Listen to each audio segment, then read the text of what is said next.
বাসু ঘড়ির দিকে তাকিয়ে বললেন, আপনি একটু তাড়াতাড়ি এসেছেন। মহাদেব বলেন, সে কি কথা? আপনি তো বলেছিলেন আজ সন্ধেবেলা আমার সঙ্গে কথা বলতে পারবেন। না, সন্ধেবেলা বলিনি, বলেছিলাম রাত 8টায় আসতে। এখন 7:32। মহাদেব নতুন ক্লাসিক কার্টুনের সেলফোন মোড়ক ছিঁড়তে ছিঁড়তে বলেন, কি জানেন বাসু সাহেব, আমার আর ধৈর্য মানছে না। ঠিক আছে, আমি না হয় আধ ঘন্টা খানেক ওই পার্কের বেঞ্চে গিয়ে বসি, 8টার সময় আসবো। বাসু বললেন, না, তার দরকার হবে না, ঠান্ডা লেগে যেতে পারে। আপনি বরং সামনের ঘরে ওই ভিজিটার্স রুমে গিয়ে বসুন, রিসেপশনে। ওখানে দেখবেন টেবিলে অনেক ম্যাগাজিন আছে। আধ ঘন্টা কেটে যাবে, আমারও হাতের কাজটা সারা যাবে। Thank you sir. শুধু একটা কথা বলুন, সুকুশলী কি এখনো কোনো সন্ধান পায়নি, মাধবী কিংবা আগরওয়ালের? বাসু বললেন, এত উতলা হচ্ছেন কেন?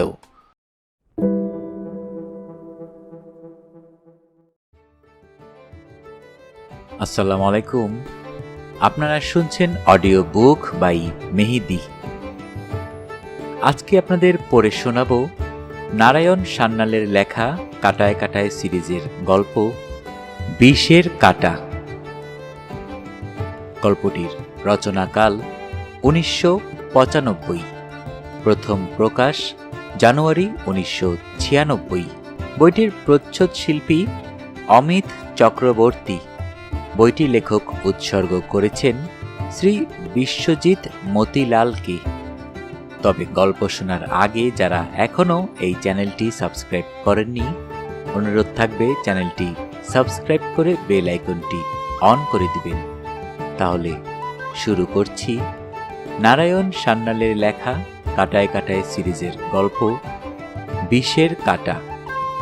আজকে শুনবেন গল্পটির প্রথম পর্ব। বরাবরের মতোই গল্প পাঠে আমি মোহাম্মদ মেহেদি হাসান।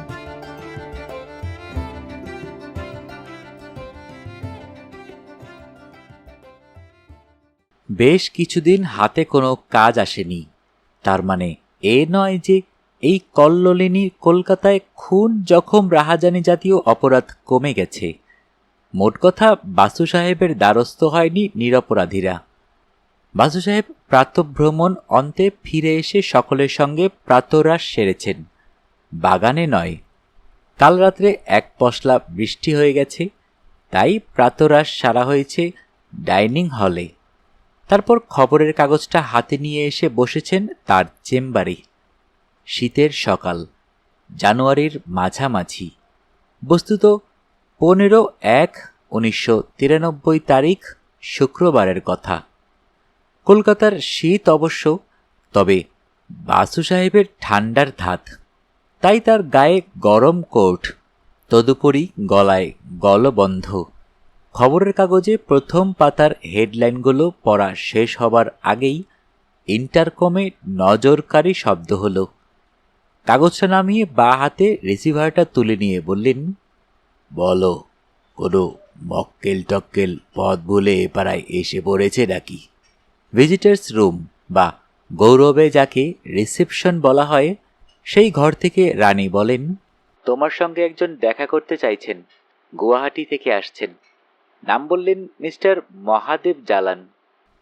বাসু জানতে চাইলেন, বফলা আছে?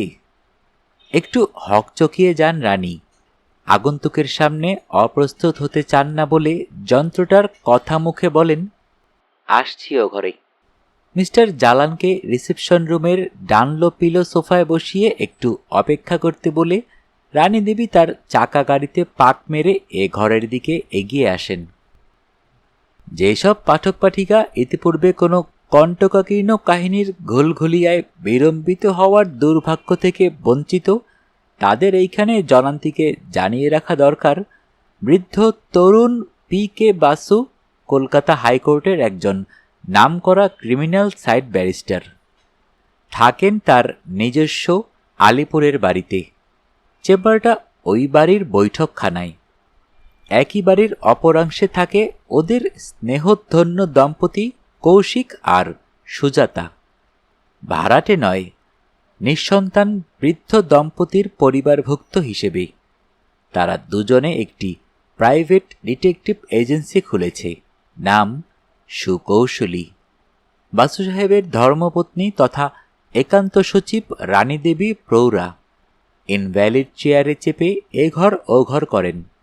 একটি মাত্র সন্তান ছিল তার, মোটর অ্যাক্সিডেন্টে মারা গেছে। চেয়ারের চাকায় পাক মেরে রিসেপশন থেকে বাসু সাহেবের চেম্বারে এসে রানী জানতে চান, ওটা কি বললে তখন? বফলা আছে মানে? বফলা যেন না, বিদ্যাসাগর মশাইয়ের বর্ণ পরিচয়টা আর একবার ঝালিয়ে নিও। জানতে চাইছি, মহাদেব কি তৃতীয় নেত্রের আগুনে মানুষজনকে ক্রমাগত জ্বালান? দেখে তাই মনে হলো। ও জ্বালান? না বাপু, আমার তা মনে হয়নি। পরনে দামি সাফারি স্যুট, ব্রাউন রঙের, বছর 40 বয়স, খর্বকায়, কিন্তু স্বাস্থ্যবান। শরদিন্দু হলে হয়তো বলতেন, মস্তকে দর্পণ সদৃশ ইন্দুলূপ। শৌখিন মানুষ। বলেছেন গতকাল বিকালে গুয়াহাটি থেকে IC 230 ফ্লাইট ধরে কলকাতায় এসেছেন। উঠেছেন লিন্ডসে স্ট্রিটের ডিউক হোটেলে। প্রয়োজনটা কি তা শুধু তোমাকে জানাতে চাইছেন। বুঝলাম, আনে বলো দেখি, জ্বালান কি পরিমাণ জ্বালান। একটু পরেই এ ঘরে এলেন মিস্টার জালান। রানী দেবীর বর্ণনায় আরও কিছু সংযোজন করা চলে। গায়ের রং বায়স কৃষ্ণ, মুখে বসন্তের দাগ, উচ্চতা 5 ফুট 3 কাছাকাছি, চোখে দামি ফ্রেমের চশমা। দেখলেই বোঝা যায় লোকটি ধূর্ত এবং অর্থকরী বিচারে জীবন সাফল্যমণ্ডিত। হাতে ক্লাসিক সিগারেটের কার্টন। বাসুকে নমস্কার করে বললেন, কাল সন্ধ্যায় গুয়াহাটি থেকে এসেছি। জানি একটা অ্যাপয়েন্টমেন্ট করে আসা উচিত ছিল, চেষ্টার ত্রুটি করিনি স্যার, কিন্তু কিছুতেই লাইন পেলাম না। বাসু বলেন, আপনি বোধহয় টেলিফোন ডাইরেক্টরি দেখে ফোন নাম্বারটা সংগ্রহ করেছেন। আপনার জানা নেই জোব চার্নকের প্রয়াণের পরবর্তীকালে এ শহরে টেলিফোন গাইডের আর কোনো সংশোধিত সংস্করণ প্রকাশিত হয়নি? এই নিন আমার কার্ড, নাম্বারটা ওতেই লেখা আছে। কি ব্যাপার বলুন? কোথা থেকে শুরু করব তাই ভাবছি। একেবারে বিগ ব্যাং থেকে শুরু নাই বা করলেন? Big bang? বিগ ব্যাং কি? আমাদের পুরাণে বলা হয়েছে সৃষ্টির আদিমতম অবতার হচ্ছেন মৎস্য। আধুনিক বিজ্ঞানীরা তা মানেন না। তারা বলেন মৎস্য নয়, bang, big bang. God the father বললেন, লেট দেয়ার বি লাইট। অমনি লাফ মারল বিরাটাকার একটা ব্যাং। বিগ ব্যাংয়ের উল্লসফনে সব আলোয় আলো হয়ে গেল। মহাদেব বললেন, আমি ব্যবসায়ী মানুষ, আধুনিক বিজ্ঞান। তাই তো বলছি, ওসব প্রসঙ্গ থাক। নিশ্চয়ই কোনো বিপদে পড়ে এসেছেন। সেই বিপদের সূত্রপাত থেকেই না হয় শুরু করুন। আপনার নাম তো মহাদেব জালান। কি করেন আপনি? অনেক রকম বিজনেস আছে আমার, নানা রকম agency, petrol pump, Indian gas.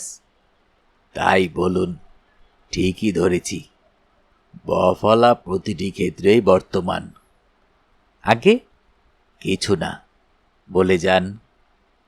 Mahadev Jalan একজন সুপ্রতিষ্ঠিত ব্যবসায়ী। ইদানিং ধনী ব্যবসায়ীরা যে ব্যবসা কবজা করে কোটিপতি থেকে অর্বুদপতি হওয়া যায় সেটিও করায়ত্ত করেছেন, অর্থাৎ রাজনীতি ব্যবসায়ী, কখনো ডান কখনো বাম।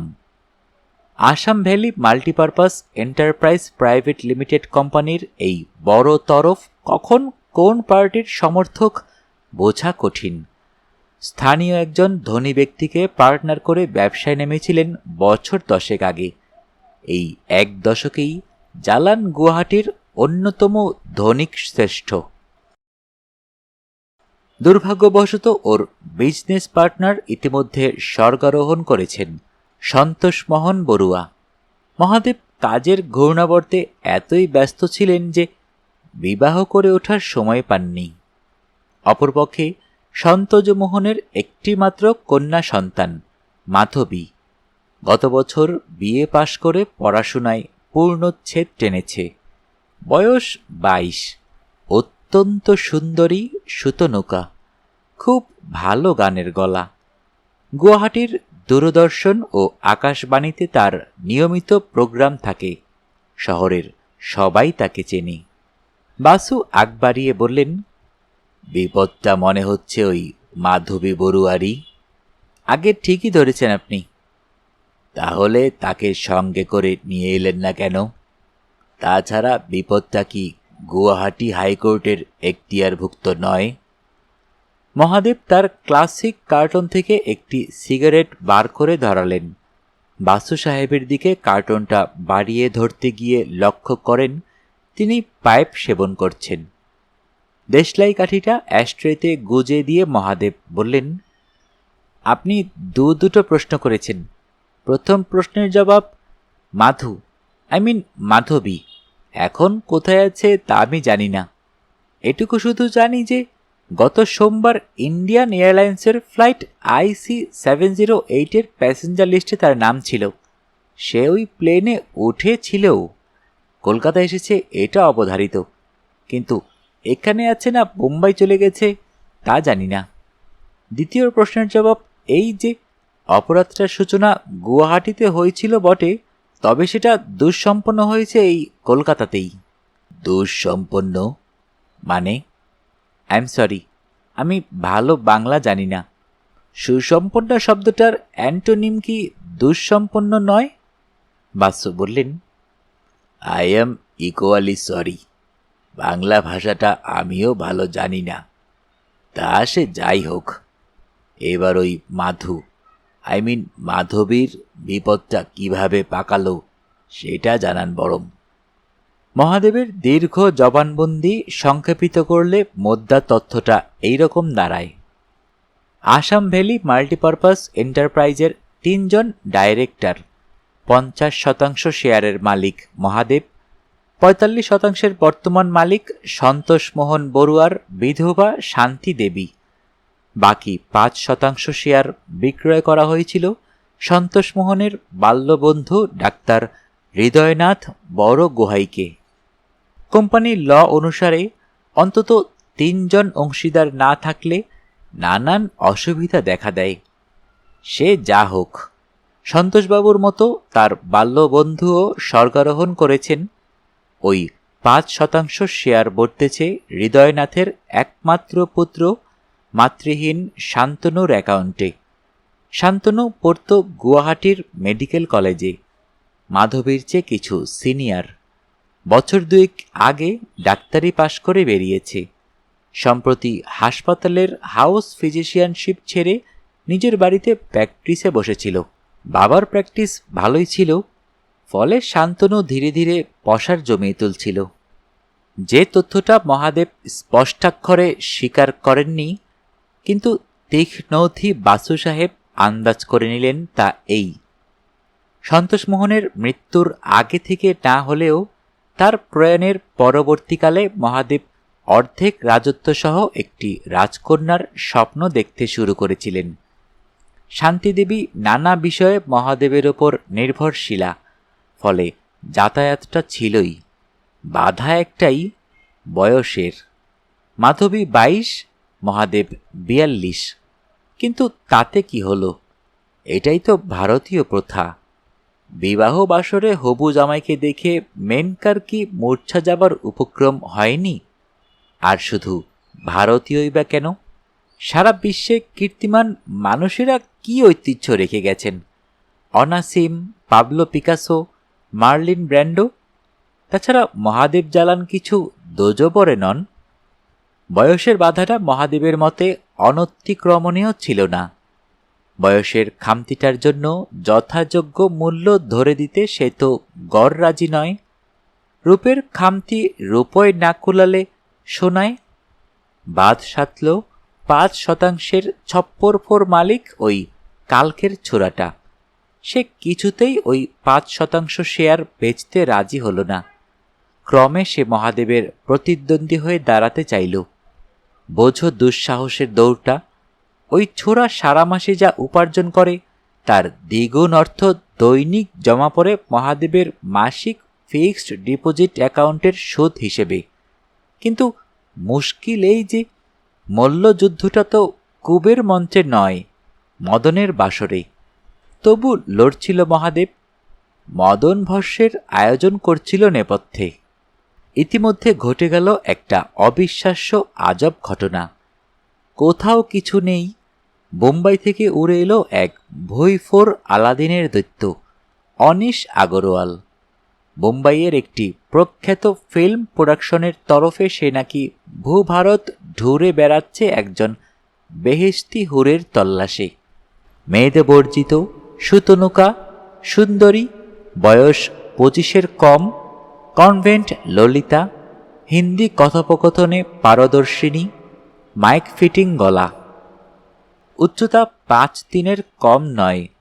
খুঁজতে খুঁজতে অনিশ গোটা গাঙ্গেয় উপত্যকা পাড়ি দিয়ে এসে পৌঁছেছে ব্রহ্মপুত্রের অববাহিকায়, গুয়াহাটিতে।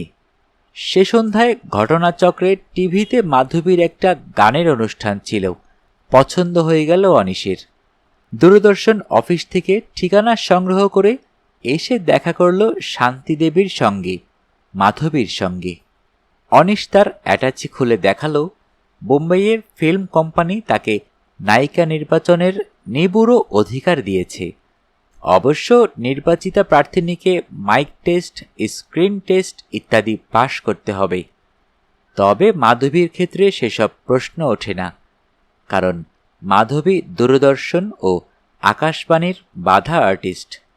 মাধবীকে নির্বাচন করে চুক্তিনামায় স্বাক্ষর করলে কোম্পানি তাকে নায়িকা হিসেবে অন্তত 3টি ছবিতে কাজ করাবে, অথবা 3 বছর ধরে, যেটা কম হয়।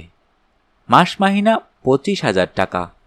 এছাড়া বোম্বাইয়ে একটি 3 কামরার ফার্নিশড ফ্ল্যাট, ড্রাইভার সহ গাড়ি, টেলিফোন, টিভি, ভিসিআর, ফ্রিজ, আরও নানা জাতের পার্কস। শহরে রীতিমতো হইচই পড়ে গেল। শান্তিদেবীর আপত্তি ছিল, একমাত্র মেয়ে, অত দূরে চলে যাবে দীর্ঘ 3 বছরের জন্য। কিন্তু মেয়ের জেদাজেদিতে শেষ পর্যন্ত রাজি হতে হলো। অনিশ জানালো ওই ফিল্ম কোম্পানির কোনো অফিস আসাম রাজ্যে নেই। মাধবীকে তাই কলকাতায় এসে চুক্তিনামায় স্বাক্ষর দিতে হবে। কলকাতায় ওই ফিল্ম কোম্পানির একটি শাখা অফিস আছে, ধর্মতলায়। তার আগে অবশ্য মাধবীর টিভি ক্যাসেটের ভিডিও টেপ বানিয়ে তা কুরিয়ার সার্ভিসে বোম্বাইয়ে পাঠানো হলো। অবিলম্বে তাদের সম্মতিও এসে গেল। মহাদেব জালানের ঘোরতর আপত্তি ছিল, কিন্তু সে আপত্তি ধোপে টিকল না। মাধবীর স্বার্থে মহাদেব বোম্বাইতে এসটিডি টেলিফোন করেছিল। কোম্পানির লিগ্যাল অ্যাডভাইজার সেকশন জানালো যে অনিশ আগরওয়াল কোম্পানির বৈধ এজেন্ট। তাকে নায়িকা নির্বাচনের জন্য company special power of attorney দিয়ে রেখেছে। ডিসেম্বরের 21-এ মাধবী আর অনিশ এসেছিল কলকাতায় চুক্তিনামায় সই করতে। শান্তিদেবীর অনুরোধে মহাদেবও এসেছিল তাদের সাথে। ওরা উঠেছিলেন লাউডন স্ট্রিটের হোটেল রাত দিনে, 3 জনে 3টি পৃথক কক্ষে। পরদিন একটা ট্যাক্সি নিয়ে ওরা 3 জনে চলে আসে ধর্মতলার ব্রাঞ্চ অফিসে। খুব সাজানো গোছানো অফিস, বাতানুকূল করা। রিসেপশনিস্টের কাউন্টারে 3 রঙের 3টে টেলিফোন, তদুপরি একটি ইন্টারকম। সেদিন ছিল ছুটির দিন, তবু পুরো দমে অফিসে কাজ হচ্ছে। বোধ করি সবাই ওভারটাইমে। অনিশ ওদের দুজনের সঙ্গে কলকাতা ব্রাঞ্চ অফিসের ম্যানেজারের আলাপ করিয়ে দিল। তিনি মাধবীকে অভিনন্দন জানালেন। বিয়ার এলো সকলের জন্য, শুধু মাধবী পান করল কফি। একটু পরে এলেন কলকাতাস্থিত কোম্পানির আইন পরামর্শদাতা। তিনিও আনুষ্ঠানিকভাবে মাধবীকে কংগ্র্যাচুলেট করলেন। মাধবী এবং মহাদেব চুক্তিখানি পাঠ করলেন। মাধবী স্বাক্ষর দিল, মহাদেব সাক্ষী হিসেবে স্বাক্ষর দিলেন। কোম্পানির তরফে অনিশ সই দিল। সে ছিল special power of attorney holder. সে রাত্রে মোকাম্বোদে দারুণ খানাপিনার আয়োজন হল। মাধবী একমাত্র মহিলা। পরদিন চুক্তিনামা নিয়ে অনিশ ফিরে গেল বোম্বাই। এরা দুজন ফিরে এলেন গুয়াহাটিতে। আসামের নানান পত্র পত্রিকায়, বিশেষ করে গুয়াহাটিতে একাধিক দৈনিকে মাধবীর ছবি ছাপা হলো। তার ইন্টারভিউ প্রকাশিত হলো। শহরের কিছু উৎসাহী সিনেমা পাগল স্থানীয় সাংসদকে চেপে ধরল। বাধ্য হয়ে তিনি একটি নাগরিক সম্বোধনার আয়োজন করলেন। একটি অসমীয়া মেয়ে সর্বভারতীয় প্রতিযোগিতায় সবাইকে পেছনে ফেলে বোম্বাইয়ের তারকাদের সঙ্গে প্রতিযোগিতা করতে যাচ্ছে, এটা কি কম কথা? বলা বাহুল্য, সাংসদ শুধু ব্যবস্থাই করেছিলেন। তিনি শুধু আমন্ত্রণকর্তা। বাস্তবে ব্যয়ভার বহন করেছিলেন মহাদেব জালান। তারপরেই একেবারে বিনা মেঘে বজ্রপাত। 11 জানুয়ারির ডাকে এসে পৌঁছাল বোম্বাই থেকে একটি মর্মান্তিক পত্র। প্রযোজক চুক্তিনামার 37C ধারা মোতাবেক জানাচ্ছেন যে বিশেষ কারণে ওরা মাধবী বড়ুয়ার চুক্তিপত্র গ্রহণ করতে অসমর্থ। বাসু সামনের দিকে ঝুঁকে পড়ে বলেন, কি ছিল সেই 37C ক্লোজে? প্রয়োজন বোধে কোনো কারণ না দেখিয়ে কোম্পানি একতরফাভাবে ওই চুক্তিপত্রটা বাতিল করতে পারবে। এই জন্য কোনো খেসারত দাবি করা চলবে না। তা এ ক্লজটা আপনারা পড়ে দেখেননি? দেখেছিলাম, কিন্তু গুরুত্বটা বুঝতে পারিনি। আইসি। তা আপনাদের প্লেন ভাড়া, হোটেল ভাড়া, মোকাম্বোর খাওয়ার খরচ কে মেটালো? অনিশ না আপনি? অধিকাংশই অনিশ, কিছুটা আমি। বাসু বললেন, বুঝলাম। এক্ষেত্রে না অনিশ আগরওয়াল না ওদের কোম্পানি কেউই তো বেআইনি কাজ কিছু করেনি। তাহলে আপনি কেন এসেছেন? আপনাকে স্যার আসল কথাটাই এখনো বলা হয়নি। কি সেই আসল কথাটা? এবার সেটাই বলুন। চাকরিটা পাইয়ে দেবে বলে অনিশ মাধুর কাছ থেকে নগদ 50,000 টাকা ঘুষ নিয়েছে। 50,000? অত টাকা মাধবীর কাছে ছিল? মানে ওই মামের তো joint account, unit trust, NSC, share সবই দুজনের নামে। অ্যাগ্রিমেন্টে সই করার পর মাকে না জানিয়ে, মায়ে আমাকেও না জানিয়ে মৌখিক চুক্তি মতো মাধু অনিশকে টাকাটা দিয়েছে সরল বিশ্বাসে, যাতে অনিশ কন্ট্রাক্টটা বোম্বাইয়ে গিয়ে তাড়াতাড়ি পাকা করে ফেলতে পারে। তারপর থেকেই অনিশ হাওয়ায় মিশে গেছে। মাধু কারো কাছে মুখ দেখাতে পারছে না। গুয়াহাটি শহরে সে কোন মুখে ফিরে যাবে? চিঠিখানা পেয়েই সে কাউকে কিছু না বলে কলকাতায় চলে এসেছে। আমি 2-4 উকিল ব্যারিস্টারের সঙ্গে কথা বলে বুঝেছি, সহজ সরল আইনের পথে কিচ্ছু হবে না। অনিশ বেআইনি কাজ কিছুই করেনি। তার এই শয়তানির জন্য কেউ যদি তাকে শায়েস্তা করতে পারে, তাহলে সেটা আপনিই। 50,000 টাকাটা কিছু নয়, কিন্তু আমি কিছুতেই ভুলতে পারছি না যে মাধু আমাকে অ্যাগ্রিমেন্টটা দেখিয়ে তারপর স্বাক্ষর করেছে। আমি যে মরমে মরে আছি। টাকাটা আপনি উদ্ধার করুন তাই বলছি না, কিন্তু শয়তানটাকে আপনি যথোপযুক্ত শাস্তি দিন, এটাই আমার প্রার্থনা। বলুন স্যার, আপনাকে কি রিটেইনার দেব? বাসু বললেন, রিটেইনারের প্রসঙ্গে পরে আসছি। আপনি এ পর্যন্ত যা বলেছেন তা আইনের পর্যায়ে আসে না। না অনিশ না তার ফিল্ম কোম্পানি কেউই বেআইনি কোনো কাজ করেনি। আপনারা কন্ট্রাক্টের অর্থ না বুঝে, আইনজ্ঞের পরামর্শ না নিয়ে যে চুক্তিপত্রে স্বাক্ষর করেছেন, তার জন্য যা ভোগান্তি তা আপনাদেরকেই পোহাতে হবে। তাছাড়া ফিল্ম কোম্পানি আপনাদের গুয়াহাটি কলকাতার বিমান ভাড়া দিয়েছে, হোটেল খরচ দিয়েছে। ফলে কোনোভাবেই আপনাদের কোনো কেস আইনত দাঁড়ায় না। কিন্তু নেপথ্যে যে কাণ্ডটা ঘটেছে তা নিশ্চয়ই অন্যায়। একটি কুমারী মেয়েকে গ্ল্যামারের লোভ দেখিয়ে আগরওয়াল যে অর্থটা আত্মসাৎ করেছে, ন্যায়ত ধর্মত সেজন্য তার শাস্তি হবার কথা। যেহেতু সে রসিদ দিয়ে ঘুষের টাকাটা নেয়নি, তাই আইন এখানে ক্ষমতাহীন। আইনের চোখে যে ঘুষ দেয় এবং যে ঘুষ নেয় দুজনেই দায়ী। কিন্তু আইনই তো ন্যায় ধর্মের শেষ কথা নয়। আমার মনে হয় আপনি যা চাইছেন তা একটি প্রাইভেট গোয়েন্দা এজেন্সির এখতিয়ারে। তারাই অনিশ আগরওয়ালের হদিস আপনাকে জানাবে। তারপর সে যদি ঘুষের টাকাটা প্রত্যর্পণে স্বীকৃত না হয়। মহাদেব বাধা দিয়ে বলে, তেমন বিশ্বস্ত গোয়েন্দা এজেন্সি আছে এই কলকাতা শহরে? আছে, এই বাড়িতেই আছে।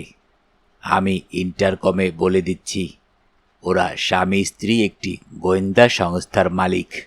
নাম সুকৌশলী। আপনি ওদের কাছে গিয়ে আপনাদের সমস্যার কথা বলুন। ওরা হয়তো অনিশ আগরওয়াল আর মাধবী বড়ুয়ার সন্ধান খুঁজে বার করতে পারবে। বাকি কাজ আপনাদের দুজনের এবং সুকৌশলীর। আমার কোনো ভূমিকা নেই। থ্যাংক ইউ স্যার, কিন্তু আমার একটা আশঙ্কা হচ্ছে যে মাধবী যদি অনিশের সন্ধান আদৌ পায়, তাহলে রাগের মাথায় কিছু একটা ভালো মন্দ করে ফেলতে পারে। সেটা খুবই স্বাভাবিক। তাকে নিয়ে গুয়াহাটিতে অনেক হইচই হয়েছে। অনিশ তাকে রাতারাতি খ্যাতির সপ্তম স্বর্গে তুলে দিয়েছে। তাই মাকে না জানিয়ে মাধবী লুকিয়ে অনিশকে 50,000 টাকা দিয়েছে, আর পরিবর্তে অনিশকে চরম অবমাননার মধ্যে এনে ফেলেছে। বেচারি নিজের জন্মভূমিতে ফিরতে পারছে না। আমি জানি মাধু একেবারে মরিয়া হয়ে আছে। আপনি স্যার অনুমতি দিন, আমি আপনাকে কিছু অগ্রিম রিটেনার দিয়ে যাই। মানে মাধু যদি কোনো ভালো মন্দে জড়িয়ে পড়ে তবে আপনি তার কেসটা দেখবেন। ধরুন আপাতত 1,000 টাকা, ঠিক আছে? বাসু বললেন, ঠিক আছে, আপনি ও ঘর থেকে রসিদটা নিয়ে যাবেন। আমি ইন্টারকমে আমার সেক্রেটারিকে বলে দিচ্ছি। তবে একটা কথা পরিষ্কার সমঝে নিন মিস্টার জালান, টাকাটা কে দিচ্ছেন সেটা কোনো ফ্যাক্টর নয়। যদি এই ব্যাপারে কোনো মামলা মোকদ্দমা হয় তবে আমি মাধবী বড়ুয়ার স্বার্থ দেখব শুধু। সার্টেনলি স্যার, আপনি একমাত্র মাধবী বড়ুয়ার স্বার্থটাই দেখবেন। সে যদি বেআইনি উত্তেজনা বসে বিসদৃশ কিছু করে বসে, তবে আপনি তাকে বাঁচাবার চেষ্টা করবেন। অল রাইট, আপনি এবার এই ইউশেপ বাড়ির অপর উইংয়ে চলে যান। সুকৌশলী গোয়েন্দা এজেন্সির সাইনবোর্ডটা নিশ্চয়ই দেখতে পাবেন। আমি ইতিমধ্যে ইন্টারকমে ব্যাপারটা ওদের জানিয়ে দিচ্ছি। আপনি নিঃসংকোচে ওদের সব কথা খুলে বলবেন। Thank you sir. বাসু ঘড়ি দেখলেন, বেলা 10টার কাছাকাছি। বাসু সাহেবের জানা ছিল সমরেন্দ্র নন্দী আইপিএস 10টার আগেই অফিসে হাজিরা দেন। ফলে কোনো সময় নষ্ট না করে গাড়িটা বার করেন। বারান্দায় হুইল চেয়ারে বসেছিলেন রানী। বলেন, কখন ফিরছ? দুপুরে এসে লাঞ্চ খাবো। ক্যারামেল পুডিংটা ফ্রিজে আছে তো, নাকি কালই খতম হয়ে গেল? রানী মুখে আঁচল চাপা দেন। বলেন, বয়স যত বাড়ছে তোমার নোলাও তত বাড়ছে। বাসু স্বীকার করেন, উপায় কি? তোমার নজরদারিতে তো এখন একাহারি হয়ে পড়েছি। ওবেলা তো স্রেফ খই দুধ। ভবানী ভবনে দুর্নীতি দমন বিভাগের উচ্চপদস্থ অফিসার ডিসি ক্রাইম সমরেন্দ্র নন্দীর সঙ্গে বাসু সাহেবের বিশেষ খাতির, সেটা জানা ছিল তার একান্ত সচিবের। তাই সরাসরি চেম্বারে উপস্থিত হতে কোনো বাধা পেতে হল না।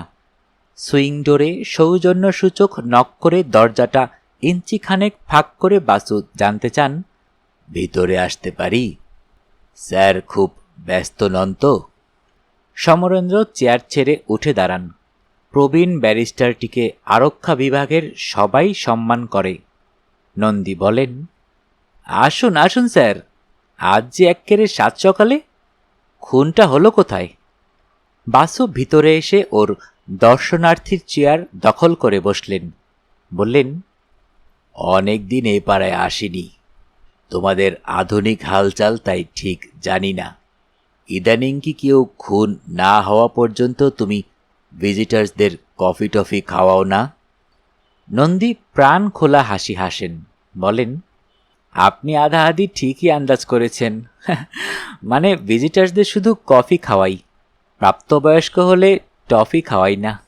ইন্টারকমে একান্ত সচিবকে আদেশ দিলেন ঘরে 2 কাপ কফি পাঠিয়ে দিতে। তারপর বলেন, খুন নয় তাহলে কি কেস? এমবেজমেন্ট?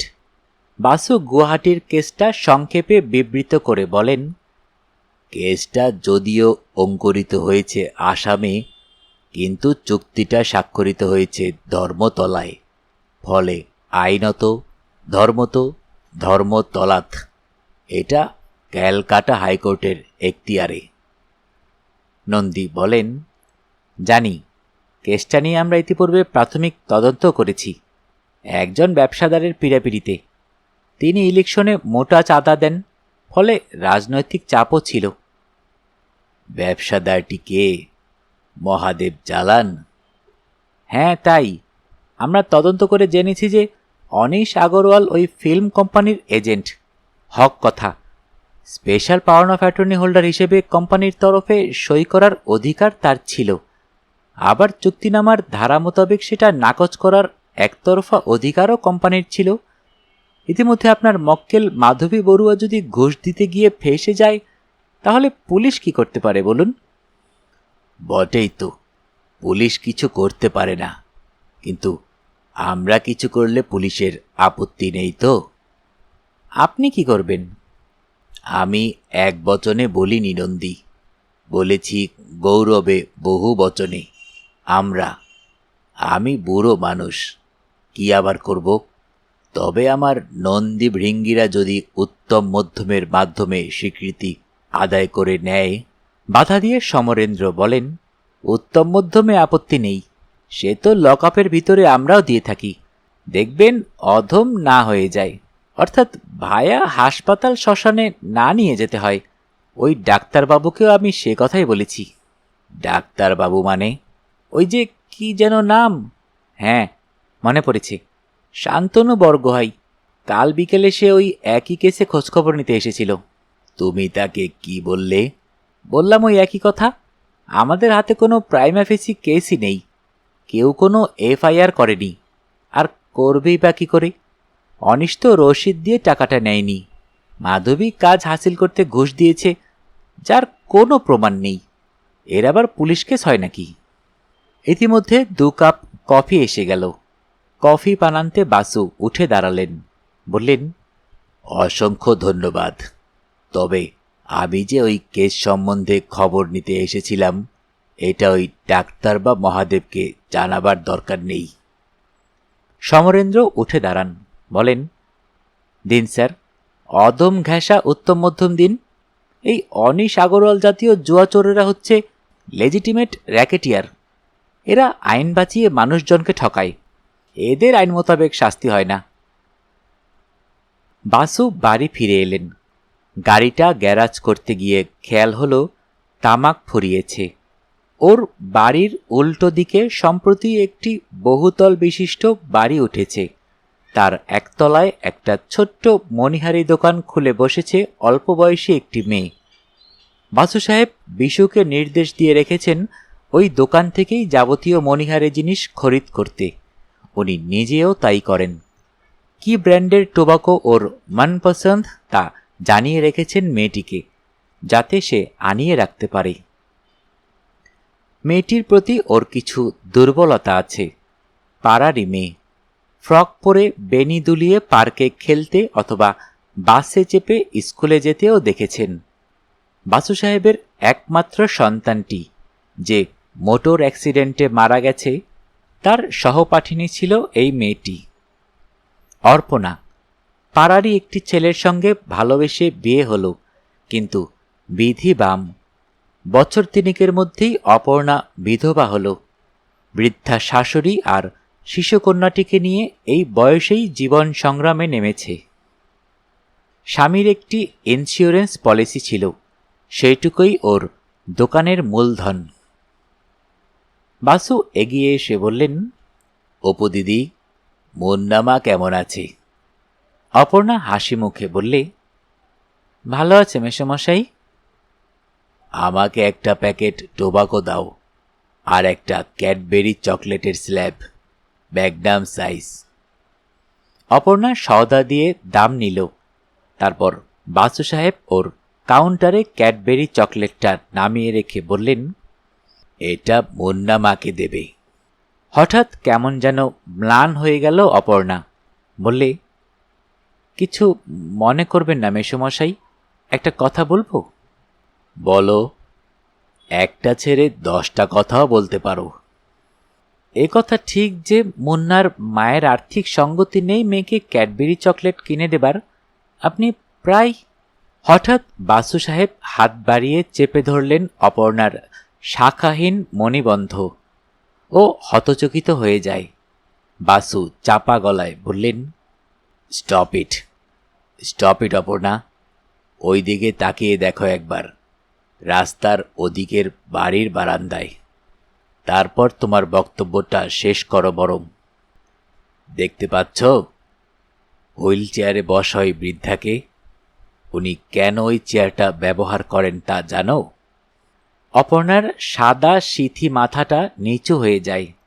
পাড়ার মেয়ে, সে জানে 20 বছর আগেকার সেই দুর্ঘটনার কথাটা, ওর বাল্য বান্ধবীর মর্মান্তিক মৃত্যুর ইতিবৃত্ত।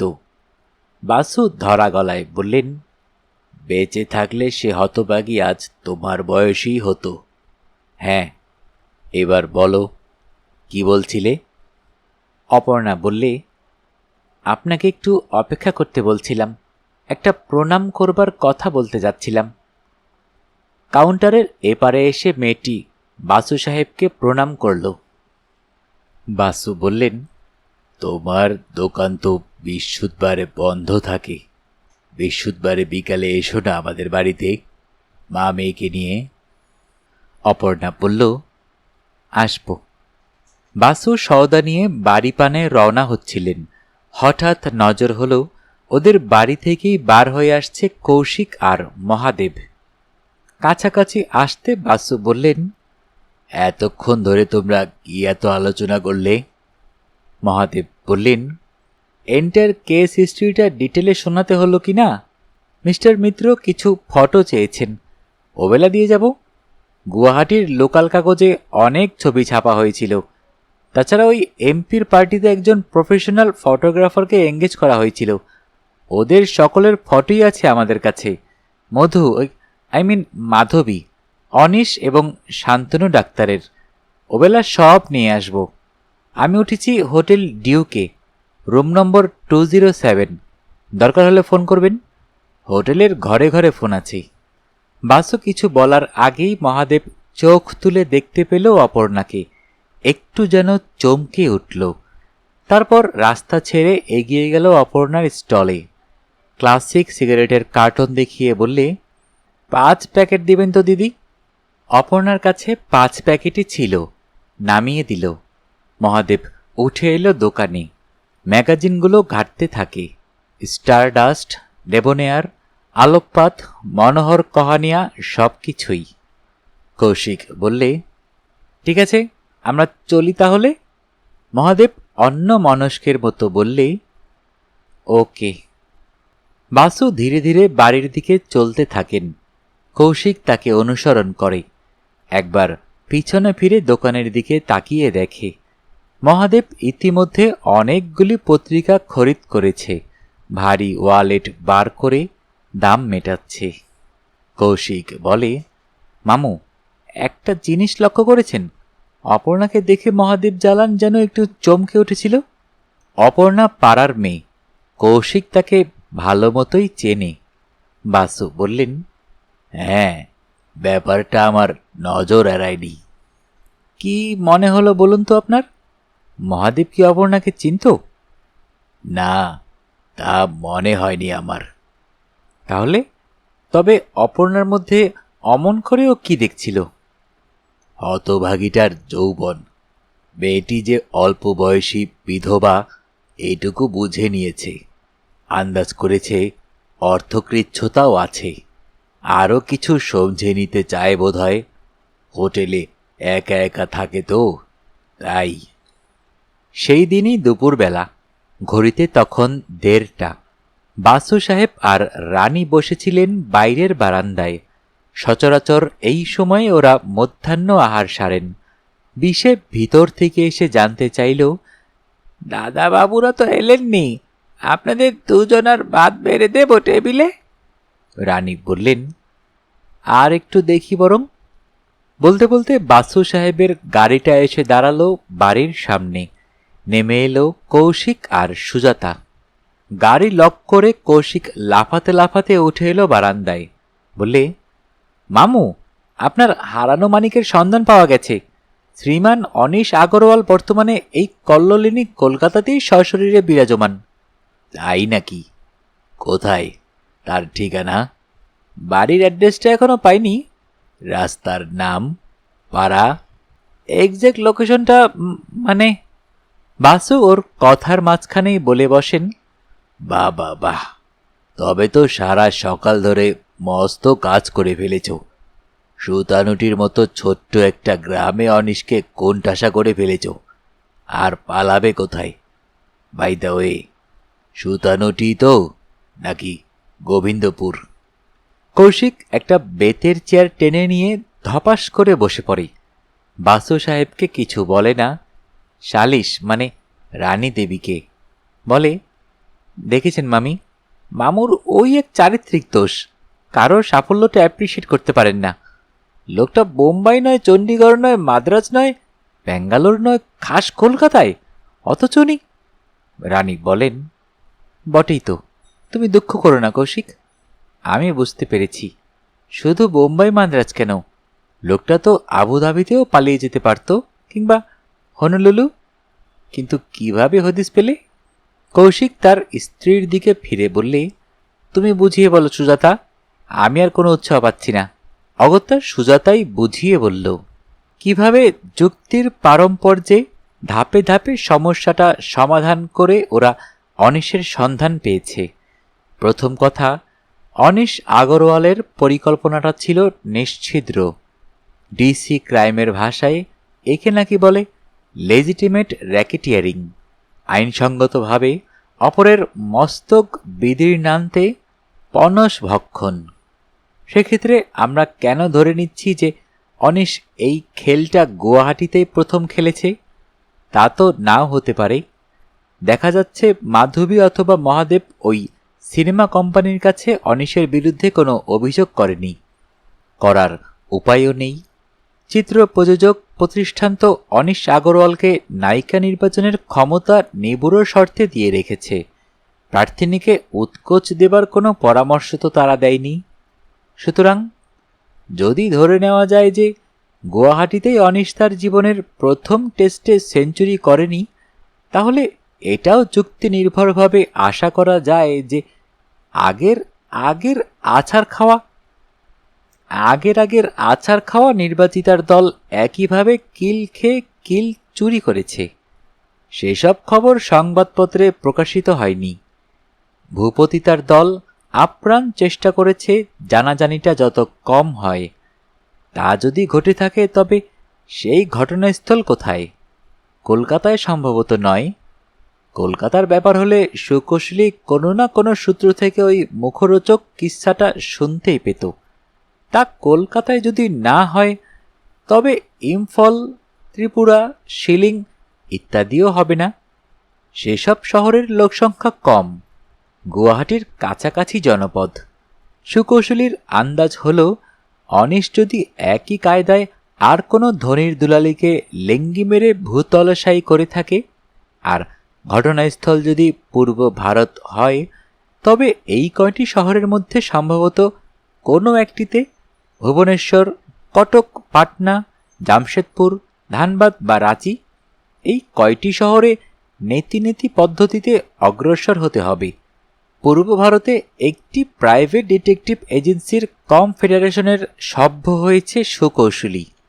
ক্রাইম যে হারে ক্রমবর্ধমান, আর বিভিন্ন রাজ্যের পুলিশ যেভাবে স্থানীয় শাসক দলের অঙ্গুলি হেলনে চলতে ক্রমশ অভ্যস্ত হচ্ছে, তাতে প্রাইভেট গোয়েন্দা সংস্থাগুলি এইভাবে সংঘবদ্ধ হতে বাধ্য হচ্ছে। ওরা পরস্পরকে সাহায্য করে কমিশন বেসিসে। কৌশিক একের পর একটি এসটিডি টেলিফোন করে শেষ পর্যন্ত হদিস পেল। যা আন্দাজ করেছিল ঠিক তাই। ঘটনাস্থল ইস্পাত নগরী, জামশেদপুর। গত নভেম্বর মাসে সেখানে একজন উচ্চপদস্থ পারচেজ অফিসারের একমাত্র মেয়েটিকে একই পদ্ধতিতে বোকা বানানো হয়েছে। বোম্বাইয়ের ফিল্ম কোম্পানির সঙ্গে কন্ট্রাক্ট সম্পাদনের পরে সুরঙ্গমার বাবা পান্ডে সাহেব একটা বিরাট পার্টি থ্রো করেছিলেন। ইস্পাত নগরীর অফিসার্স ক্লাব থেকেও সুরঙ্গমাকে একটি পৃথক সম্বর্ধনা দেওয়া হয়। তারপর স্ক্রিন টেস্টের জন্য সুরঙ্গমা পান্ডে আর অনিশ আগরওয়াল বোম্বাই চলে যায়। হ্যাঁ, অনিশ বেনামে কোনো কারবার করেনি, করতে পারেও না, কারণ ফিল্ম কোম্পানি অনিশকেই নির্বাচন দায়িত্ব দিয়ে রেখেছে। যা হোক, সুরঙ্গমা সেই যে বোম্বাই গেল, আর জামশেদপুর ফিরে এলো না। বাপিকে সে টেলিফোনে জানিয়েছিল কিভাবে সে বোকা বনেছে। এই ক্ষেত্রে অবশ্য বাস্তবে বোকা বনেছেন পান্ডে সাহেব স্বয়ং।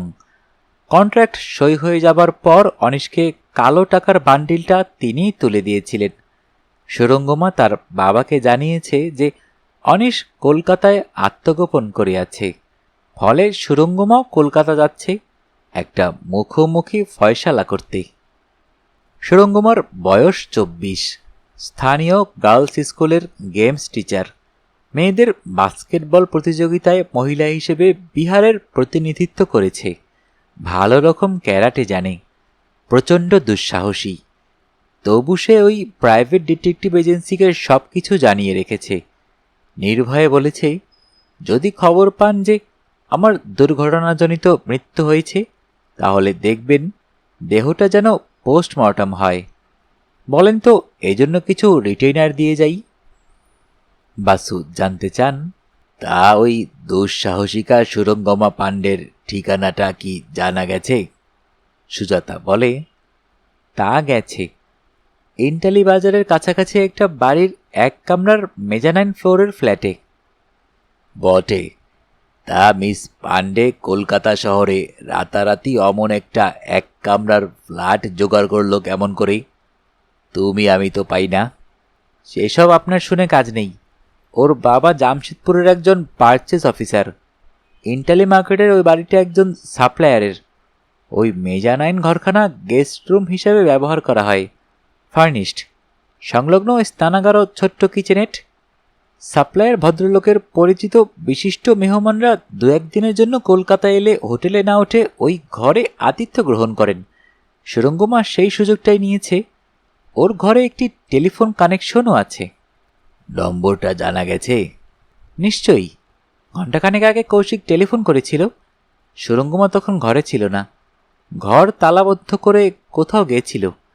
যিনি টেলিফোন ধরলেন তিনি জানালেন সুরঙ্গমা বিকেল 4টে নাগাদ ফিরে আসবে। রানী জানতে চান, ঘর যদি তালাবন্ধ তাহলে টেলিফোন ধরল কে? সুজাতা বলে, এক্সটেনশন লাইনে 2তলায় বা 3তলায় সম্ভবত গৃহস্বামী। মামুর যেমন আছে চেম্বারে আর রিসেপশনে। বাসু বলেন, জামশেদপুরের প্রাইভেট ইনভেস্টিগেটর কি জানিয়েছে যে সুরঙ্গমা অনিশ আগরওয়ালের ঠিকানা জানে? কৌশিক এতক্ষণে কথোপকথনে যোগ দেয়, বলে, আগে হ্যাঁ, সুরঙ্গমা যে অনিশের ঠিকানা জানে একথা জানিয়েছে তার জামশেদপুরের ইনভেস্টিগেটিং এজেন্সি। সুরঙ্গমা তাদের বলেছে 2-4 দিনের মধ্যেই সে যাবে ফয়সালা করতে। যদি 3 দিনের মধ্যে আবার ফোন না করে, তাহলে ওরা যেন কলকাতায় এসে খোঁজ করে, যাবতীয় ব্যবস্থা করে। রানী বলেন, যাবতীয় ব্যবস্থা মানে? মানে সুরঙ্গমার ডেড বডিটা যাতে পোস্টমর্টম হয়। বাসু বলেন, এ তো আচ্ছা পাগল মেয়ে দেখছি। কৌশিক আরও বলে, তাই আমাদের স্ট্র্যাটেজি হচ্ছে সুজাতা বিকেল 4টে নাগাদ ওই মেজানাইন ঘরে গিয়ে সুরঙ্গমার সঙ্গে আলাপ করবে। বলবে ওকেও অনিশ একইভাবে লেঙ্গি মেরেছে ভুবনেশ্বরে, তাই অনিশের খোঁজে ও কলকাতায় এসেছে টাকা আদায় করতে। রানী বলেন, শোনো বাপু, তোমাদের বাকি স্ট্র্যাটেজির কথা না হয় খেতে খেতে আলোচনা করো। বেলা 2টো বেজে গেছে, বিষেও না খেয়ে বসে আছে, বার 2 উঁকি মেরে দেখে গেছে।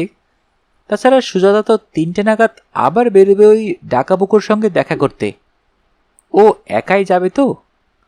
বাসু বলেন, না, আমার গাড়িটা নিয়ে কৌশিক আর সুজাতা দুজনেই যাবে। অনিশের ঠিকানা জানা মাত্র আমাকে টেলিফোন করে জানাবে।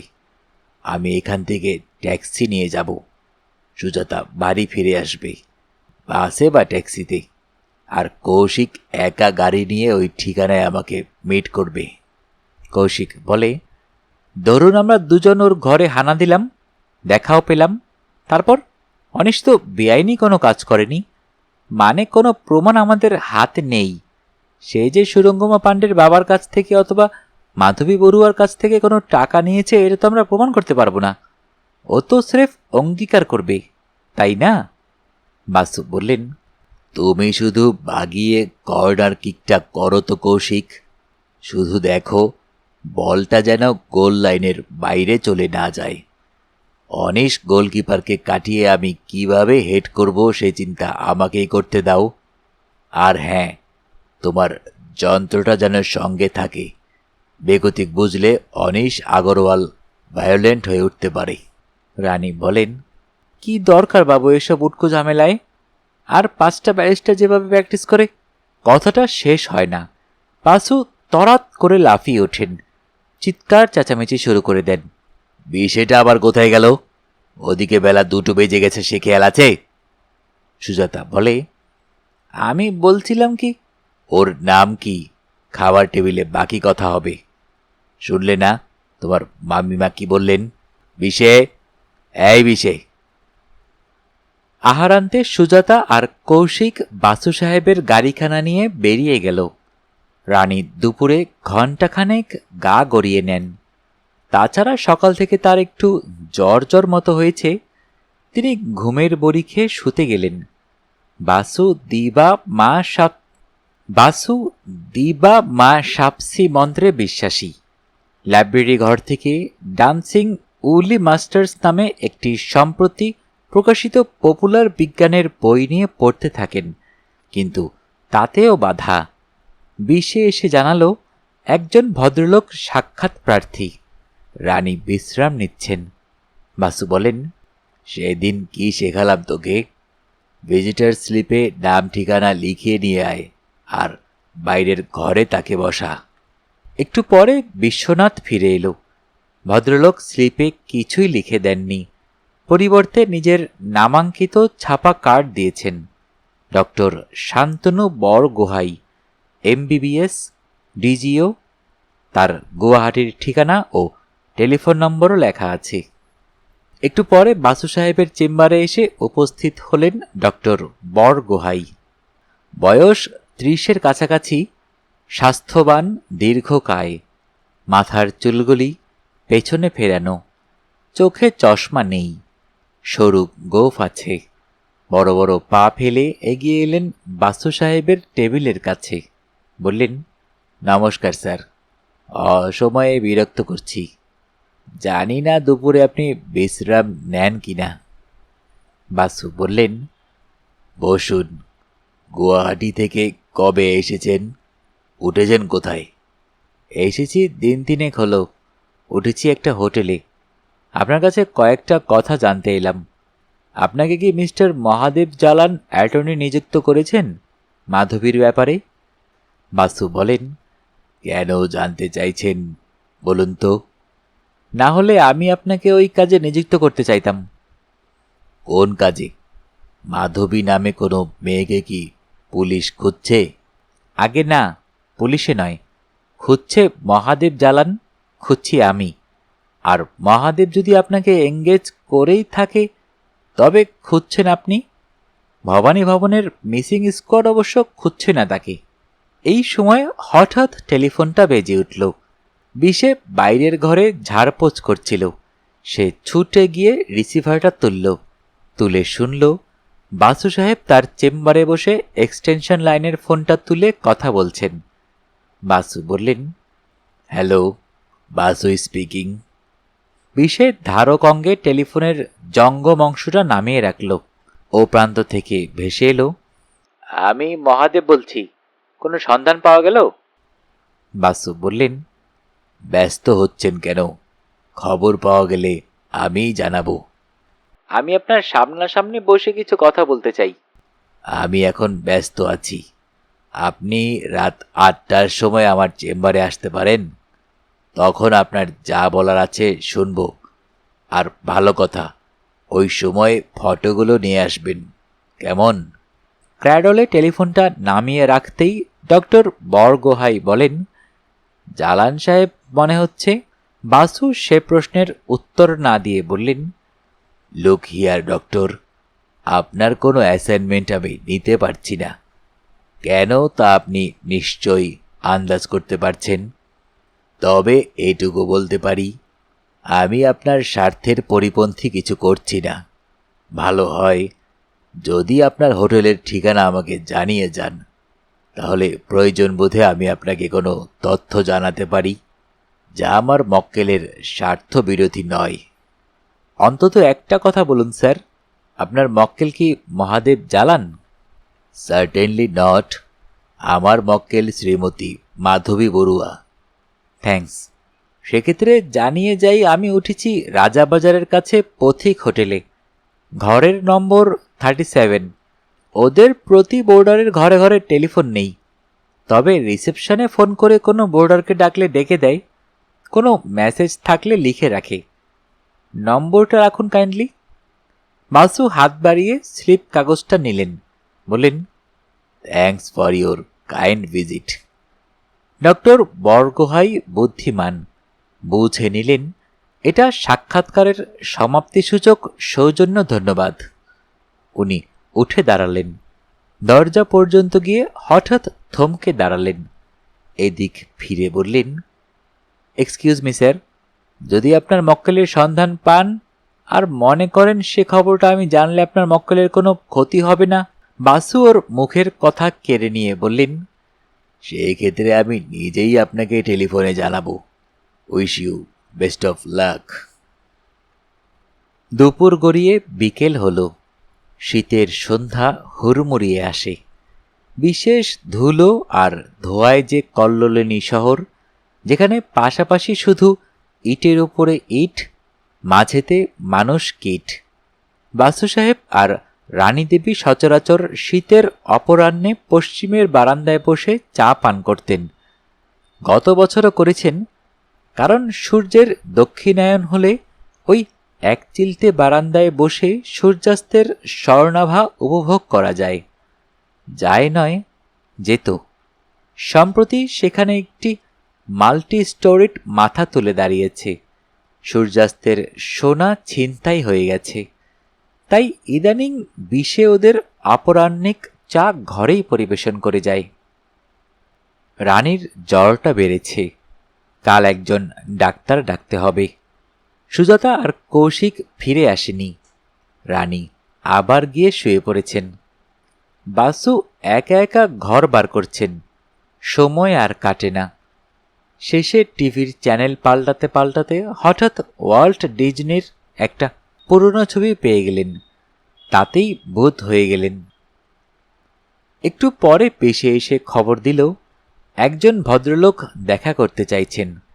এবার আর ভুল করেনি, ভিজিটর স্লিপে সাক্ষাৎ প্রার্থীর নাম ঠিকানা লিখিয়ে এনেছে, মহাদেব জালান। বাসু বললেন, রিসিপশনে বসতে বল, আমি যাচ্ছি। ভিতর দিক থেকেও ওর চেম্বারে যাবার একটা সরাসরি পথ আছে। বাসু গায়ে একটা পশমের গাউন জড়িয়ে ওই পথে চেম্বারে গেলেন। বিশ্বে গিয়ে বাইরের ঘরে খবর দিল। একটু পরে বাইরের দরজায় সৌজন্যসূচক করধ্বনি করে মহাদেব চেম্বারে ঢুকলেন। নমস্কার করে বসলেন দর্শনার্থীর আসনে।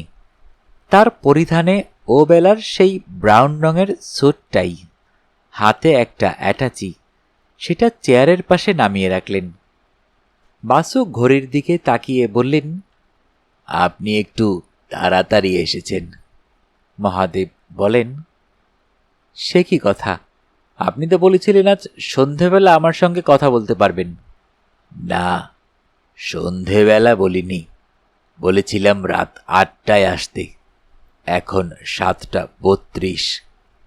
মহাদেব নতুন ক্লাসিক কার্টুনের সেলফোন মোড়ক ছিঁড়তে ছিঁড়তে বলেন, কি জানেন বাসু সাহেব, আমার আর ধৈর্য মানছে না।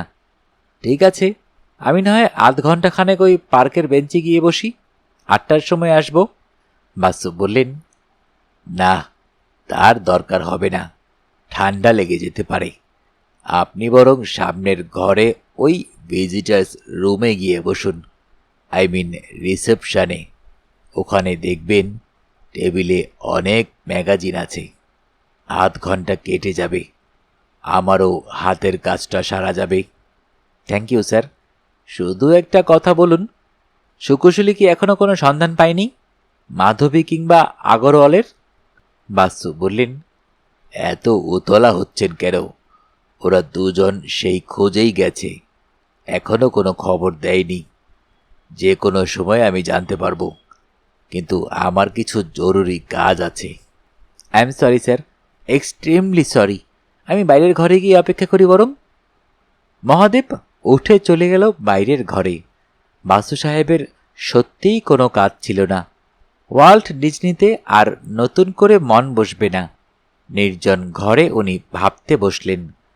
তখন কৌশিক যে প্রশ্নটা করেছিল তার জবাবটা ওর জানা নেই। কৌশিক যদি কর্নার কিকটা ঠিক মতো করতে পারে, তাহলে কোন কায়দায় বলটাকে গোলে ঢোকাবেন? অনিশ আইনত কোনো অপরাধ করেনি, মানে তা প্রমাণ করা যাবে না। জামশেদপুরের সেই ডাকাবুকো মেয়েটাই বা কি করতে পারে? দুদোষ ঘা বসিয়ে দিতে পারে হয়তো, তাতে তো টাকাটা উসুল হবে না। তবে সে নাকি বলে এসেছে, দ্বৈরথ সংগ্রামে তার মৃত্যু হলে তার যেন শবব্যবচ্ছেদের ব্যবস্থা করা হয়। অর্থাৎ সেই দুঃসাহসিনী শেষ পর্যন্ত লড়বার জন্য প্রস্তুত হয়েই এসেছে। সে কি শুধু তার ক্যারাটে বিদ্যার উপরেই নির্ভর করতে চায়, অথবা তার সঙ্গে কোনো মারণাস্ত্র আছে? হঠাৎ কি মনে হলো, উঠে দাঁড়ালেন। সন্তর্পণ পদক্ষেপে এগিয়ে গেলেন সামনের দরজাটার দিকে, যে দরজা খুলে মিনিট 10 আগে মহাদেব বেরিয়ে গিয়ে রিসেপশনে বসেছে। নিঃশব্দে হ্যান্ডেলটা ঘুরিয়ে 1/2 ইঞ্চি মতো ফাঁক করে চোখ লাগালেন দরজার ফাঁকে।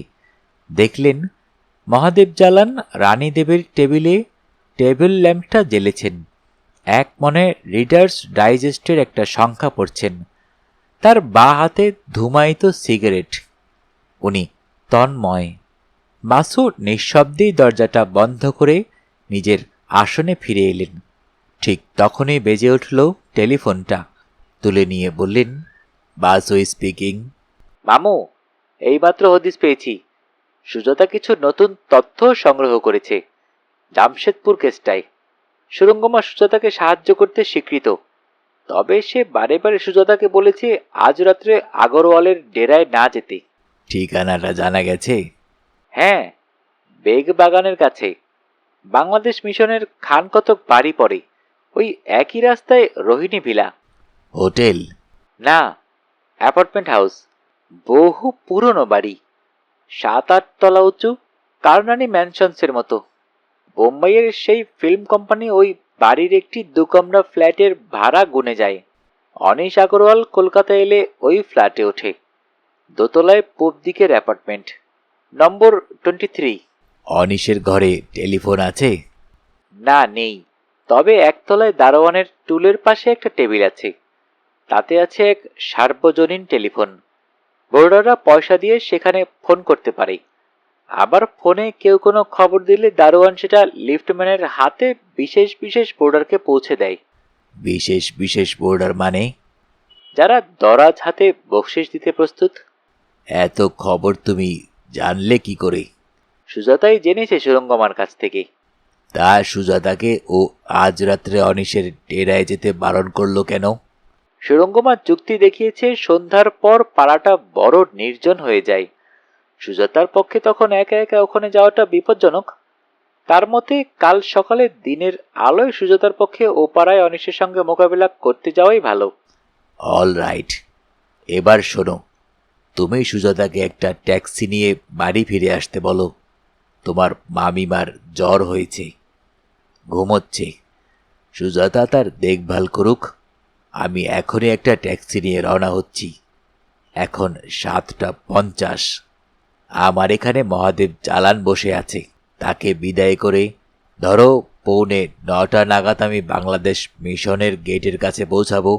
একটু বেশি সময় নিচ্ছি, কারণ তোমার মামিমাকে রাতের খাবারটা খাইয়ে রওনা হব। তুমি আমার গাড়িটা নিয়ে ওই মিশনের বিপরীত ফুটপাতে রাত ঠিক 8:45 অপেক্ষা করো। যন্ত্রটা সঙ্গে আছে তো? আছে, আমি ঠিক 8:45 ওখানে থাকবো। বাসু টেলিফোনটা নামিয়ে রাখলেন। মিনিট খানেক কি যেন চিন্তা করলেন। তারপর এগিয়ে এসে রিসিপশনের দরজাটা খুলে সে ঘরে ঢুকলেন। মহাদেব এক মনে পত্রিকাটা পড়ছিলেন। বাসুর পদশব্দে বইয়ের পাতায় আঙুল গুজে চোখ তুলে চাইলেন। বললেন, 8টা বাজলো, আপনার কি এখন? বাসু বললেন, I am sorry mister Jalan, একটা জরুরি টেলিফোন এসেছিল, আমাকে এখনই বের হতে হবে। আপনি বরং একটু ঘুরে আসুন। মহাদেব বললেন, কি দরকার? আমি বরং এখানে অপেক্ষা করি। আপনি কখন ফিরবেন? ধরুন 9:30। ঠিক আছে, আমি বরং এখানে বসে বসে এই বইটাই পড়ি। একটা দারুণ গল্প পড়ছিলাম রিডার্স ডাইজেস্টে, বড় গল্প, ঘণ্টাখানেক লাগবে শেষ হতে। বাসু বললেন, ঠিক আছে, তবে অপেক্ষাই করুন। শুধু ফটো আর কাগজপত্র যা এনেছেন তা আমাকে দিন। মহাদেব উঠে দাঁড়ান।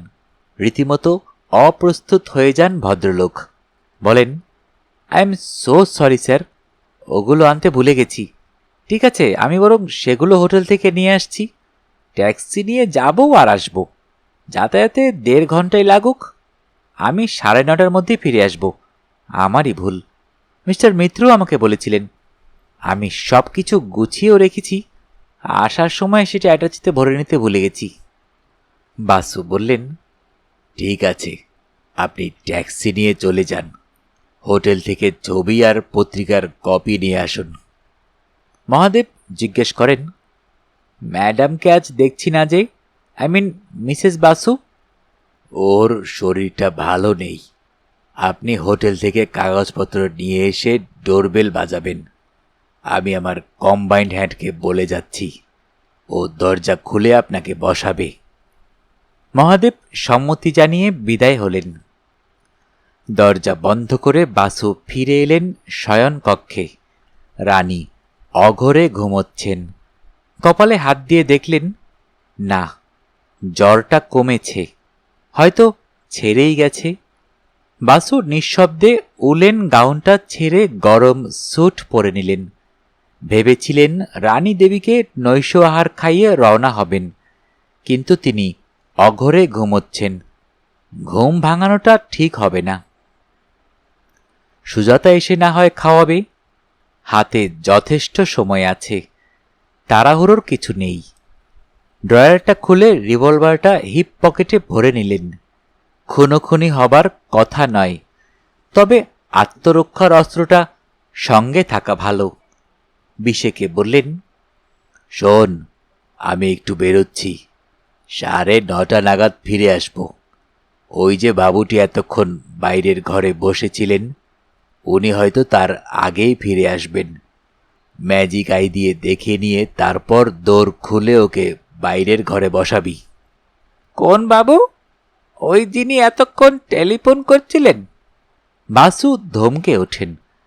তোর মাথায় কি নিরেট গোবর পোড়া? কটা বাবু বাইরের ঘরে বসেছিল এতক্ষণ? একটাই তো, তার কথা বলছি। উনি 9টা 9:30 নাগাদ আবার ফিরে আসবেন। ম্যাজিক আইয়ের ভিতর দিয়ে ভালো করে দেখে নিয়ে ওকে বসতে দিবি। সুজাতা দিদিও এক্ষুনি হয়তো এসে পড়বে। অজানা লোক এসে কলবেল বাজালে দোর খুলবি না, জানালা দিয়ে কথা বলবি, বুঝলি? বিশে বললে, না বোঝার কি আছে, এইসব কথা তো জানি। আবার না হয় নতুন করে জানলি। বাড়িতে তো আর কেউ নেই এখন, তাই বলছি। বিশে অবাক হয়ে বললে, মানে বাড়িতে কেউ থাকবে না কেন? মা আছেন, আমি আছি। বাসু চলতে শুরু করেছিলেন, থমকে থেমে পড়ে বলেন, sorry your honour, I beg two withdraw. বিশে ফ্যাল ফ্যাল করে তাকিয়ে থাকে। বেগবাগান পার হয়ে বাংলাদেশ মিশনের কাছাকাছি পৌঁছে বাসু সাহেবের নজর হল তার গাড়িটা রাস্তার কার্ব ঘেঁষে দাঁড়িয়ে আছে। উনি ট্যাক্সিটা ছেড়ে দিলেন। গাড়ির ড্রাইভারের দরজা খুলে এগিয়ে এলো কৌশিক। বলল, এবার বলুন আমাদের অপারেশনটা কি জাতের হবে? তুমি এখানেই গাড়ি নিয়ে অপেক্ষা করো। রোহিণী ভিলা বোধহয় ওই 6 তলা বাড়িটা, না? আমি একাই প্রথমে যাব। আমাকে মিনিট 10 হ্যান্ডিক্যাপ দাও, আমি গিয়ে কথাবার্তা শুরু করি। ঘরে ঢুকে আমি দেখব সদর দরজাটা যেন খোলা থাকে। আমার সঙ্গে যেন তোমার পরিচয় নেই। আমি ওর কাছে গেছি মাধবীর তরফে, তুমি এসেছ সুরঙ্গমার তরফে। দুদিক থেকে সাঁড়াশি আক্রমণে ও ঘাবড়ে যেতে বাধ্য। মোট কথা, নাও অর নেভার। আজ রাতেই একটা শোডাউন করতে হবে। কৌশিক বলে, আপনার নিজের যন্ত্রটা সঙ্গে আছে তো? আছে, তবে তার প্রয়োজন হবে না। তুমি এসে পৌঁছনোর আগে বিতণ্ডাটা অত বাড়াবাড়ি হতে দেব না। বাসু দৃষ্টিপথের বাইরে চলে যাবার পর কৌশিক একটা সিগারেট ধরালো। বাসু পায়ে পায়ে এগিয়ে গেলেন রোহিণী ভিলার দিকে। প্রবেশপথে একটা জোরালো বাল্ব জ্বলছে, কিন্তু জনমানবের দেখা পেলেন না। বাড়ির প্রবেশ পথ থেকে যখন 10 মিটার দূরে, তখন দেখলেন ওই বাড়িটা থেকে একটি মেয়ে দ্রুত পায়ে বার হয়ে আসছে। বয়স 20-22, পরনে মেরুন রঙের সালোয়ার কামিজ, একই রঙের ওড়নি, তার হাতে একটা টর্চ, পায়ে মিডিয়াম হিল সোয়েডের জুতো। বাসু সাহেবকে দেখেই সে যেন কেমন সিটিয়ে গেল। রাস্তাটা যদিও সেখানে 3 মিটার চওড়া, তবু সে দেওয়ালে পিঠ দিয়ে থমকে দাঁড়িয়ে পড়ে। বাসুর মনে হল মেয়েটা ভয় পেয়েছে। কেন? তাকে নির্জনতাজনিত আতঙ্ক? এতটা ঘাবড়ে যাবার তো কোনো কারণ নেই। জবাবটা জানা ছিল, তবু বাসু ইংরেজিতে জানতে চাইলেন, এটাই রোহিণী ভিলা? অভিনয় অভিধানে যাকে স্টিল হয়ে যাওয়া বলে, সেই কায়দায় এতক্ষণ মেয়েটি দেওয়ালের সঙ্গে সেঁটে নিষ্পন্দে দাঁড়িয়েছিল। বাসু সাহেবের প্রশ্নটা শুনেই সে যেন সংবিত ফিরে পেল। নত নেত্রে ইয়াস বলেই চলতে শুরু করে। বাসুও এগিয়ে গেলেন বিপরীত মুখ। রোহিণী ভিলার প্রবেশদ্বারে দাঁড়িয়ে একবার পিছন ফিরে দেখলেন। আশ্চর্য, মেয়েটি দৌড়াচ্ছে না বটে, কিন্তু যেন ওয়াকিং রেসের প্রতিযোগী। বাসু এদিকে ফিরলেন। দারোয়ানের টুলটা খালি, টেলিফোনটা দেওয়ালে একটা কাঠের ব্র্যাকেটে সাঁটা, তালা বন্ধ, লিফটম্যান নেই, অটোমেটিকের ব্যবস্থা আছে। বাসু লিফটের খাঁচায় ঢুকে 2টি দরজাই বন্ধ করলেন। স্বয়ংক্রিয় লিফটে উঠে এলেন দ্বিতলে। সামনেই 3 নম্বর অ্যাপার্টমেন্ট। বাসু কলবেল বাজালেন। ভিতরে কর্কশ একটা বাজারের শব্দ হলো। কেউ সাড়া দিল না। চরাচর শুনশান। কলবেলটা 1 বার, 2 বার, 3 বার বাজালেন। ভিতরে কোনো সাড়া শব্দ শোনা গেল না, অথচ ঘরে আলো জ্বলছে। সদর দরজার উপর গ্রিল বন্ধ ট্রান্সফর্মের ফোকর দিয়ে দেখা যাচ্ছে ঘরে বাতি জ্বালা আছে। দ্বারে করাঘাত করতে গিয়ে নজর হলো দরজায় গোদরেজের ইয়েল লক। কি মনে হলো নবটা ধরে ঘোরাতেই দরজাটা খুলে গেল। নিঃশব্দে উনি প্রবেশ করলেন ঘরে, দরজাটা ঠেলে দিলেন আবার। এটি নিঃসন্দেহে বৈঠকখানা। ছোট ঘর, কিছু চেয়ার টেবিল, টেবিলের ওপরে একটা স্লিপ কাগজ, কাচের কাগজ চাপা দেওয়া। তুলে দেখলেন দেবনাগরী হরফে লেখা আছে, শ্রী আগরওয়াল 2/3। আপনি কামরায় ওয়াপস এলে মেহেরবানি করে 249378 একটা ফোন করবেন। দুপুর 2:10। কাগজটা যথাস্থানে নামিয়ে কাচের কাগজ চাপায় ঢাকা দিলেন। বৈঠকখানার অপর প্রান্তে আর একটি দরজা, এতে ইয়েল লক লাগানো ছিল না। বাসু দরজায় নক করলেন, কেউ সাড়া দিল না। হ্যান্ডেল ঘুরিয়ে ঠেলতেই এই দরজাটাও ভিতর দিকে খুলে গেল। এ ঘরেও আলো জ্বলছে। ঘরের অপর প্রান্তে একটি ডবল বেড, বড় খাট, তার উপর খুব তাড়াহুড়োয় ছুঁড়ে ফেলা কিছু পুরুষের পোশাক, কোট প্যান্ট শার্ট টাই। খাটের নিচেই জুতো মোজা, আর রক্তের ধারার মধ্যে চিত হয়ে পড়ে আছে মৃতদেহটা। বয়স আন্দাজ 50, কাঁচা পাকা চুল, চশমাটা ছিটকে দূরে পড়ে আছে। লোকটার ঊর্ধ্বাঙ্গে কিছু নেই, নিম্নাঙ্গে শুধু আন্ডারওয়্যার। বুকের বাঁ দিকে একটা বুলেটের গর্ত। বাসু সাবধানে রক্তের ধারা টপকে লোকটার কাছে এগিয়ে গেলেন। সাবধানেই হাত রাখলেন মণিবন্ধে। নিঃসন্দেহে মারা গেছে। নারীর স্পন্দন নেই, তবে মৃত্যু বোধ হয় 5-7 মিনিট আগে হয়েছে। দেহ শীতল হবার সময়ই হয়নি। উপরন্তু লক্ষ্য করে দেখলেন বুক থেকে রক্ত এখনো ক্ষীণ ধারায় নির্গত হচ্ছে, অর্থাৎ হৃৎপিণ্ড তার কার্যকারিতা থামিয়েছে, কিন্তু যেটুকু রক্ত নির্গত হয়েছিল মাধ্যাকর্ষণের টানে তা বুক থেকে টপ টপ করে ঝরে পড়ছে। এদিক ওদিক তাকিয়ে দেখলেন জনমানবের চিহ্ন নেই। সাবধানে পা ফেলে শয়নকক্ষের ও প্রান্তের ছোট্ট পাল্লাটা খুলে দেখলেন সেটা স্নানাগার। সে ঘরেও বাতি জ্বলছে, মেঝে ভিজে নয়। পকেট থেকে রুমাল বার করে প্রতিটি মসৃণ বস্তু, যাতে ওর আঙুলের ছাপ পড়ে থাকতে পারে, তা মুছে দিয়ে ফিরে এলেন সদর দরজার কাছে। ইয়েল লকের কলকবজা খুঁটিয়ে দেখলেন লকিং অ্যারেঞ্জমেন্টটা। লকের নবটা জমির সমান্তরাল রয়েছে, অর্থাৎ শেষবার যে পাল্লাটা বন্ধ করেছিল সে লক নবটা জমি থেকে খাড়া করে রাখেনি।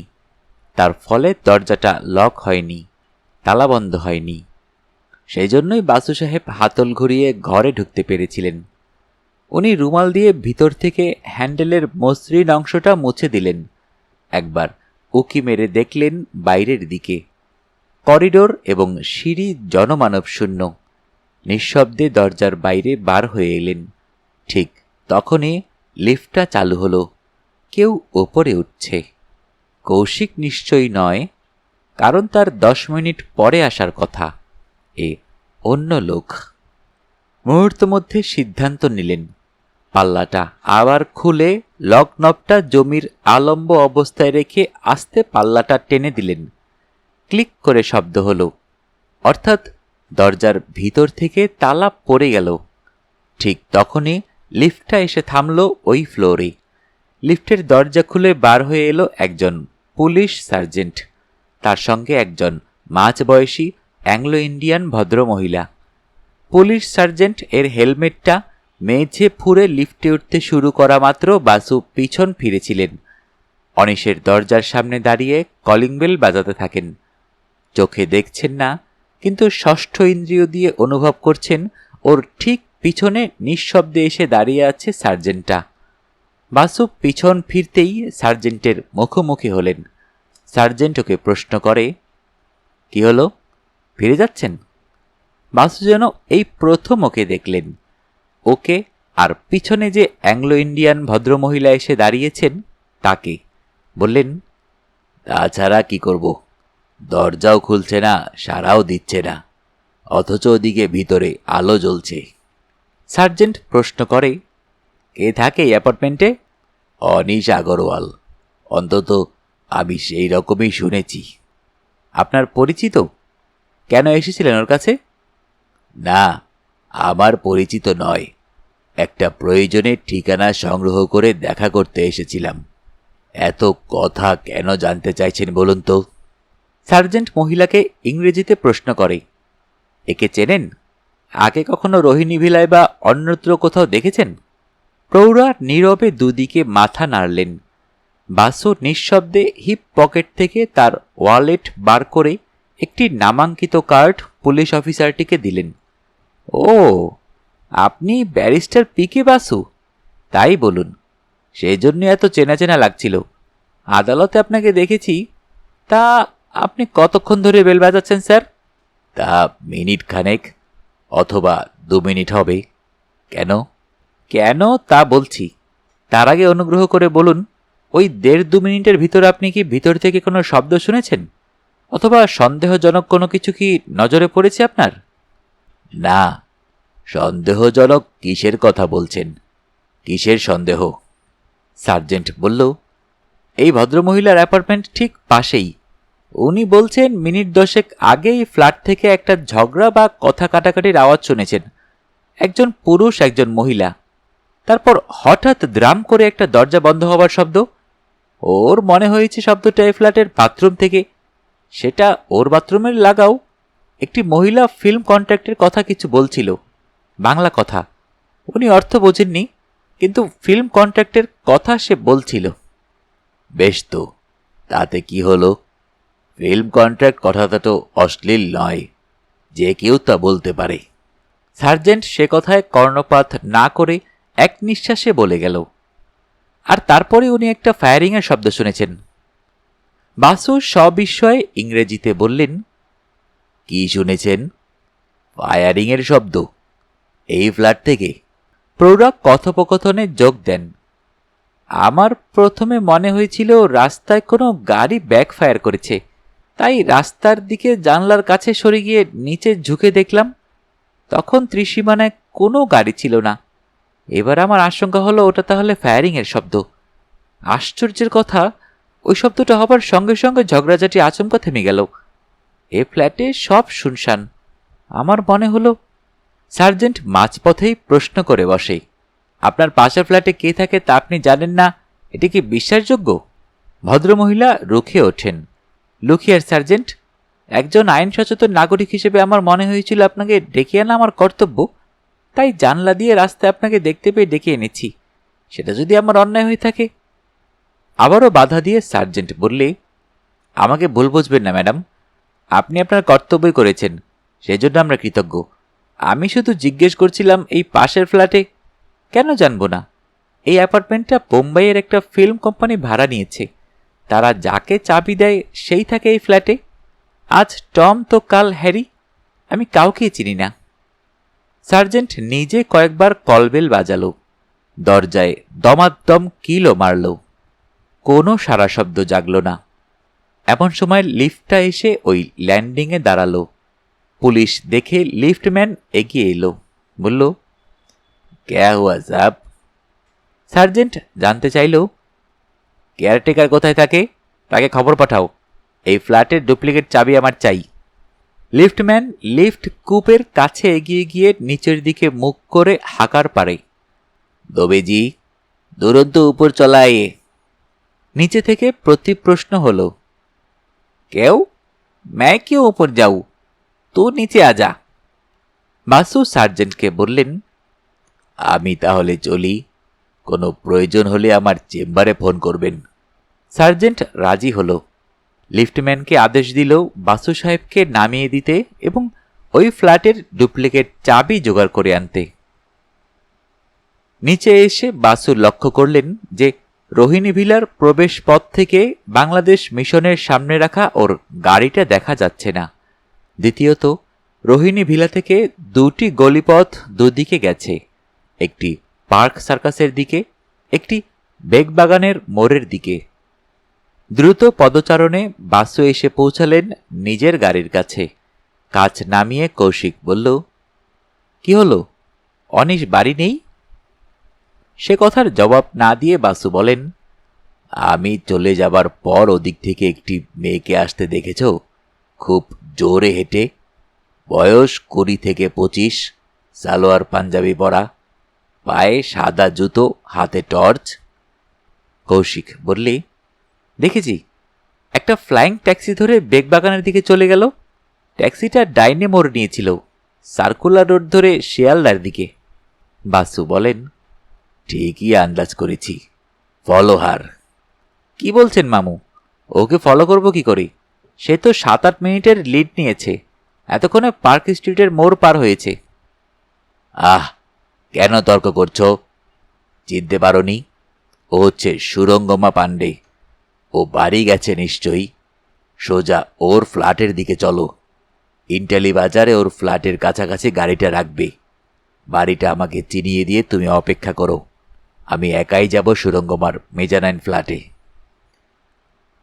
9:20 ইন্টালি বাজারের কাছাকাছি কৌশিক গাড়িটা পার্ক করল।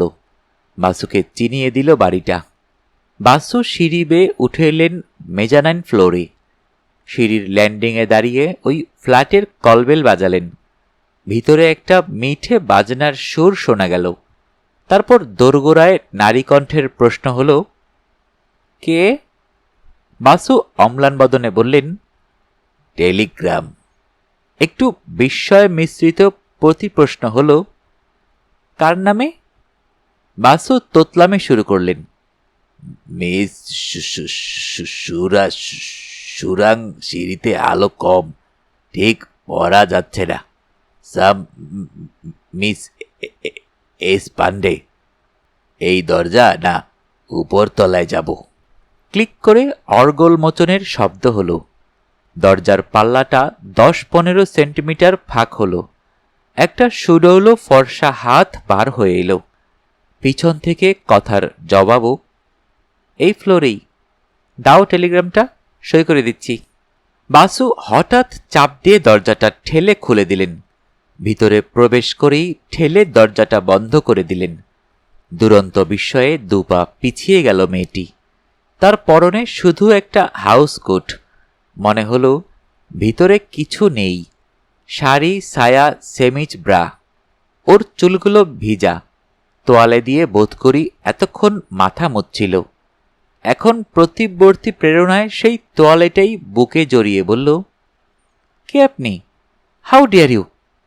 বাসু বললেন, কামন সুরঙ্গমা, ঠান্ডা লাগিও না। ওই লেডিস শালটা প্রথমে গায়ে জড়িয়ে দাও। কথাটা ও শুনল, বোধ করি স্নানের পর শীত করছিল বলে, অথবা অপরিচিত পুরুষের সামনে অপ্রতুল গাত্রাবরণের অস্বস্তিতে। শালটা গায়ে জড়িয়ে নিয়ে ও ঘুরে দাঁড়ালো মহারানীতে। বাসু সাহেবের মুখোমুখি দাঁড়িয়ে বলল, এইভাবে অনধিকার প্রবেশ করলেন কেন? কে আপনি? জবাব না দিয়ে বাসু বড় বড় পা ফেলে এগিয়ে গেলেন টেবিলটার দিকে। তার উপর একটা টেলিফোন।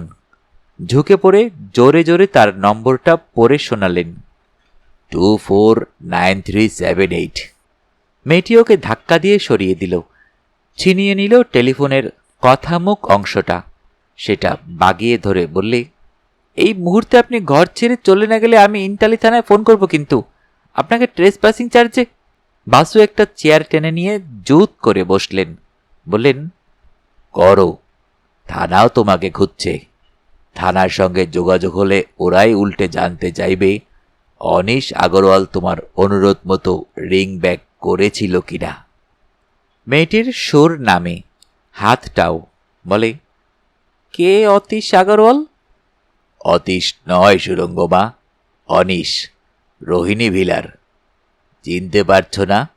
যাকে ফোন করেছিলে দুপুরবেলা 2:10 তার সাড়া না পেয়ে দারোয়ানের কাছে মেসেজ রেখেছিলে। কি আশ্চর্য, এখনো মনে পড়ছে না? টেলিফোনটা এবার ধারক অঙ্গে নামিয়ে রাখল মেয়েটি। বললে, আপনি কিন্তু এখনো নিজের পরিচয়টা দেননি। আপনি কি থানা থেকে আসছেন? থানা থেকে? কেন? থানা থেকে তোমার খোঁজে কারো আসার কিছু কারণ ঘটেছে নাকি? মেয়েটি জবাব দেয় না। দাঁত দিয়ে ঠোঁটটা কামড়ে দাঁড়িয়ে থাকে। কি জবাব দেবে বুঝে উঠতে পারে না। বাসুই আবার জানতে চান, তোমার বাথরুমে কে আছে? এই শীতের সন্ধ্যায় ওখানে স্নান করছে কে? মেয়েটি যেন প্রতিবর্তী প্রেরণায় জবাবে বলল, বাথরুমে কেউ নেই। বাসু হেসে ওঠেন, কারণ ঠিক তখনই বাথরুমে জলের কলটা বন্ধ হলো, জল পড়ার শব্দটাও। বাসু বললেন, ওকে বলো গায়ে কিছু একটা জড়িয়ে বাইরে আসতে। তুমি জামশেদপুরে থাকো, তাই হয়তো আমার নাম শোনোনি। ও বোধহয় আমাকে নাম শুনে চিনবে।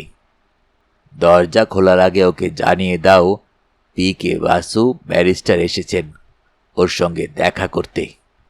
সুরঙ্গমা রুদ্ধ দ্বারের কাছে গিয়ে ওর অনুরোধটা জানালো। গায়ে শাড়ির আঁচলটা জড়িয়ে বার হয়ে এলো সদ্য স্নাতা একটি তরুণী। জানতে চাইল, কে তিনি? Barrister P K. বাসু। আমাকে কেন খুঁজছেন? বাসু ওকে আপাদমস্তক দেখে নিয়ে বললেন, আমার দিকে তাকিয়ে একবার দেখো তো মাধবী, চিনতে পারছ? আধ ঘন্টা আগে রোহিণী ভিলার এন্ট্রেন্সে যাকে দেখে দেওয়ালে সিটিয়ে গেছিলে, তাই নয়? মেয়েটি জবাব দিল না। বানবিদ্ধ হরিণীর মতো বিস্ফারিত লোচনে শুধু তাকিয়ে থাকে। বাসু তার মণিবন্ধে ঘড়ির দিকে এক নজর দেখে নিয়ে বললেন, সময় অত্যন্ত কম, 10 থেকে 15 মিনিট। সুরঙ্গমা জানতে চায়, তারপর কি হবে? পুলিশের ভ্যানটা ইন্টালিতে পৌঁছে যাবে। তার আগে কয়েকটা কথা বলে নিতে চাই এবং শুনেও নিতে চাই। আমি ধরে নিচ্ছি তোমার নাম মাধবী বড়ুয়া, সাকিন গুয়াহাটি, আর তুমি সুরঙ্গমা পাণ্ডে, জামশেদপুরের একটি স্কুলের গেমস টিচার। আমার আন্দাজে ভুল হলে প্রতিবাদ করো, ঠিক হলে চুপচাপ শুনে যাও। কি করে আন্দাজ করেছি জানতে চেও না। Am I correct? কেউ কোনো কথা বলে না। বাসু বলেন, তোমাদের মৌনতায় প্রমাণ দিচ্ছে আমার আন্দাজ ঠিক। সুরঙ্গমা বললে, কিন্তু পুলিশে আমাদের পাত্তা পাবে কি করে?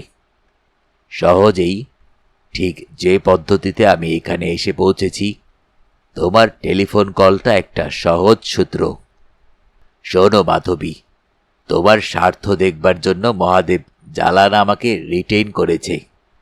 আমি তোমাকে জানাচ্ছি যে তোমার একটা প্রচণ্ড বিপদ ঘনিয়ে আসছে। আমাকে কয়েকটা কথা এক্ষুনি জানতে হবে। জনান্তিকে। মাধবী বললে, না, সুরঙ্গমার কাছ থেকে লুকোবার মতো আমার কোনো গোপন কথা নেই। আপনি যা জানতে চান তা ওর সামনে জানতে চাইতে পারেন। আপনার নাম আমি শুনেছি, কিন্তু আপনি যে সেই ব্যারিস্টার বাসু তা আমি। বাসু ওকে মাঝপথে থামিয়ে দিয়ে বলেন, ইন্টেলিজেন্ট কোশ্চেন। এই দেখে নাও মাধবী। হিপ পকেট থেকে ড্রাইভিং লাইসেন্সটা বার করে ওর চোখের সামনে মেলে ধরেন। বলেন, আমি তোমার সঙ্গে একমত নই মাধবী। সুরঙ্গমার কাছ থেকে লুকাবার মতো কথা তোমার অনেক কিছু আছে। আমাকে তুমি যা বলবে তা প্রিভিলেজড কনভারসেশন। কোনো আদালত আমাকে বাধ্য করতে পারে না সে কথা স্বীকার করতে। কিন্তু সুরঙ্গমাকে যদি পুলিশ ডকে তোলে। সুরঙ্গমা বাধা দিয়ে বললে, কেন ওকে মিথ্যে মিথ্যে ভয় দেখাচ্ছেন? আমরা কিছুই জানি না। মাধবী কিছু জানে না, কিছুই দেখেনি। এই মার্ডার কেস সম্বন্ধে আমরা। মাঝপথেই ও থেমে যায়। বাসু বিদ্যুৎ স্পৃষ্টের মতো লাফ দিয়ে উঠে দাঁড়ান। বলেন, কি বললে? Murder case? কেন? আমি তো এখনো পর্যন্ত বলিনি কেউ খুন হয়েছে। বলেছি কি সুরঙ্গমা? সুরঙ্গমা তৎক্ষণাৎ নিজেকে সামলে নিল। বলল, না, আপনি অবশ্য তা বলেননি, কিন্তু আপনার ভাবখানা ওই রকম, যেন পুলিশের হোমিসাইড স্কোয়াড সারা শহর দাবড়ে বেড়াচ্ছে আমাদের দুজনের সন্ধানে। বাসু বললেন, তাই বেড়াচ্ছে সুরঙ্গমা। কেন তারা তোমাদের দুজনকে খুঁজছে তা তোমরা জানো, কিন্তু আমার কাছে স্বীকার করছো না। আমার কথাটা শোনো, একটুও সময় নষ্ট করো না।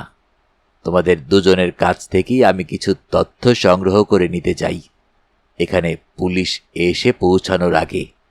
না হলে পুলিশের সামনে আমি কি স্ট্র্যাটেজি নেব বুঝে উঠতে পারছি না। প্রথমে বলো, তোমরা পরস্পরকে চিনলে কি করে? সুরঙ্গমা বলে, আমি ওর সঙ্গে যোগাযোগ করেছিলাম, গুয়াহাটিতে টেলিফোন করেছিলাম। আর একটু আগে থেকে শুরু করো। মাধবী বড়ুয়ার গুয়াহাটির টেলিফোন নম্বর তুমি পেলে কেমন করে? ওকে চিনলে কিভাবে? আপনি নিশ্চয়ই জানেন, মাধবীর মতো আমিও জামশেদপুরে বোকা বনেছি, ঠিক একইভাবে।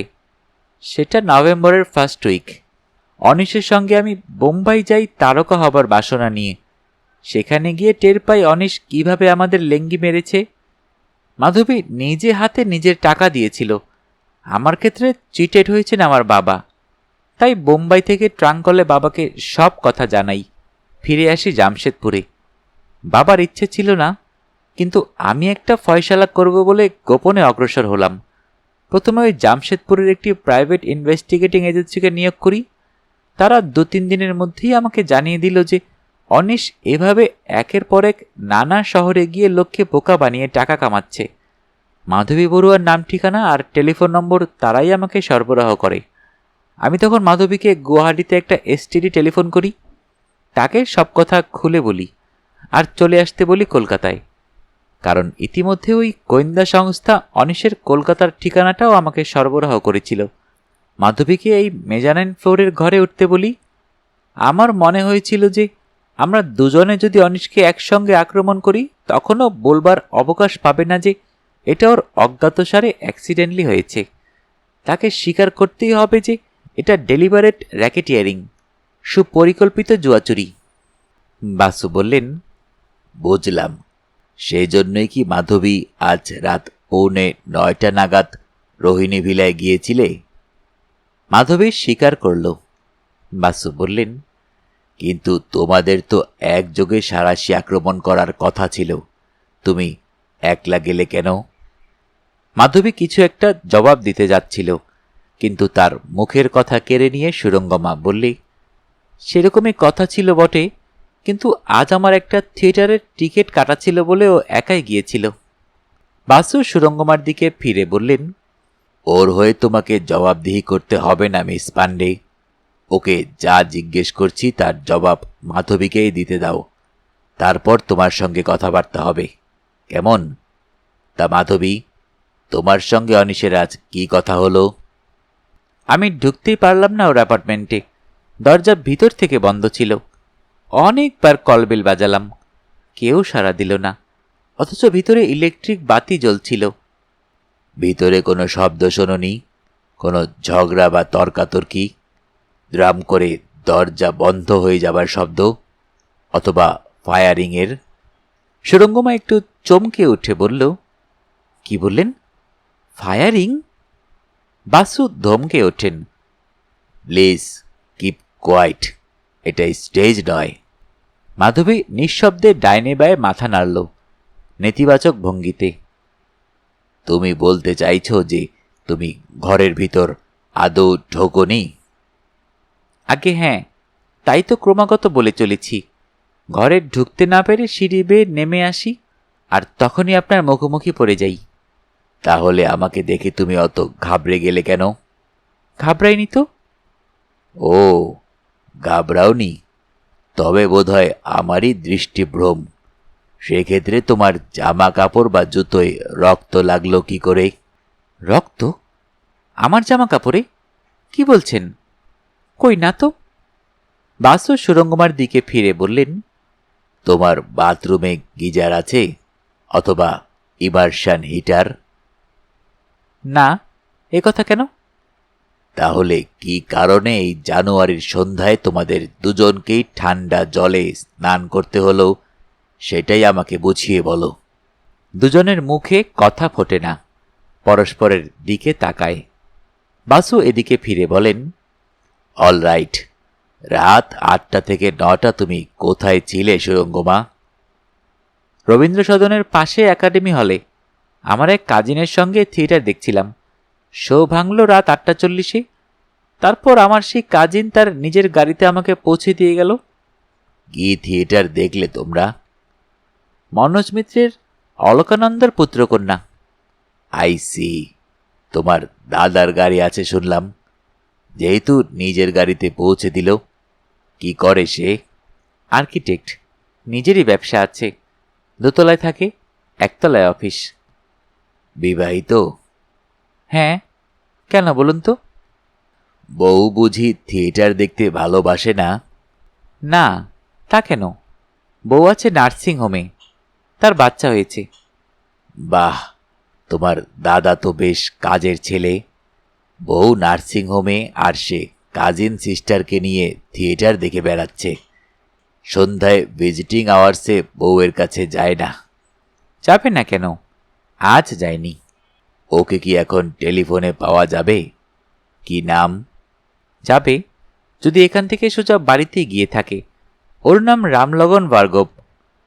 বাসু টেলিফোনটা তুলে সুরঙ্গমার হাতে দিয়ে বললেন, তোমার দাদাকে একটা ফোন করো তো।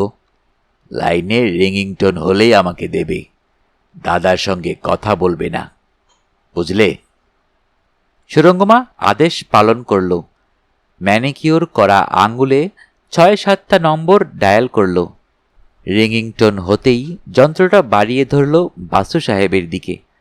একটু পরে ও প্রান্ত থেকে ভেসে এলো, ভার্গব স্পিকিং। মিস্টার রামলগন ভার্গব? ইয়েস, স্পিকিং, বলুন। লুক হিয়ার মিস্টার ভার্গব, আমি পিজি হসপিটালের এমার্জেন্সি ওয়ার্ড থেকে বলছি।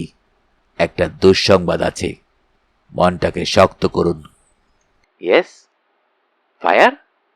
মিস সুরঙ্গমা পান্ডে কি আপনার পরিচিত? ইয়েস, আমার কাজিন সিস্টার। কেন? একটা মোটর অ্যাক্সিডেন্টে মিস পান্ডে আহত হয়েছেন অ্যারাউন্ড রাত 8:30টায়, একাডেমি অফ ফাইন আর্টস হলের সামনে। জ্ঞান নেই।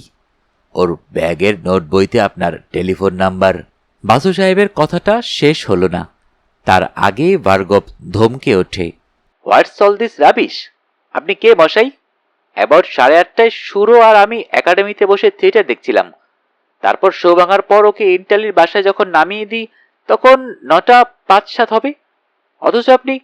বাসু নিঃশব্দে ধারাগঙ্গের টেলিফোনটা নামিয়ে রাখলেন।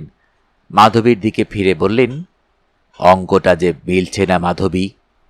তুমি বলছো তুমি ঘরের ভিতরে ঢোকোনি।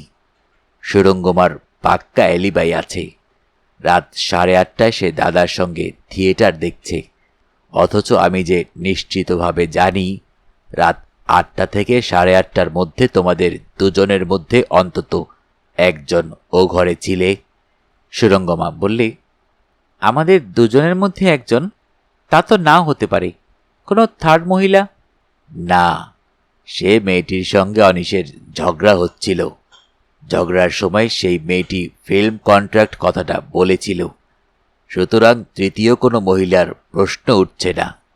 সুরঙ্গমা বলে, উঠছে স্যার। আমরা দুজন ছাড়া আরও একটি মহিলাকে অনিশ একইভাবে ফাঁসিয়েছে, ভুবনেশ্বরে।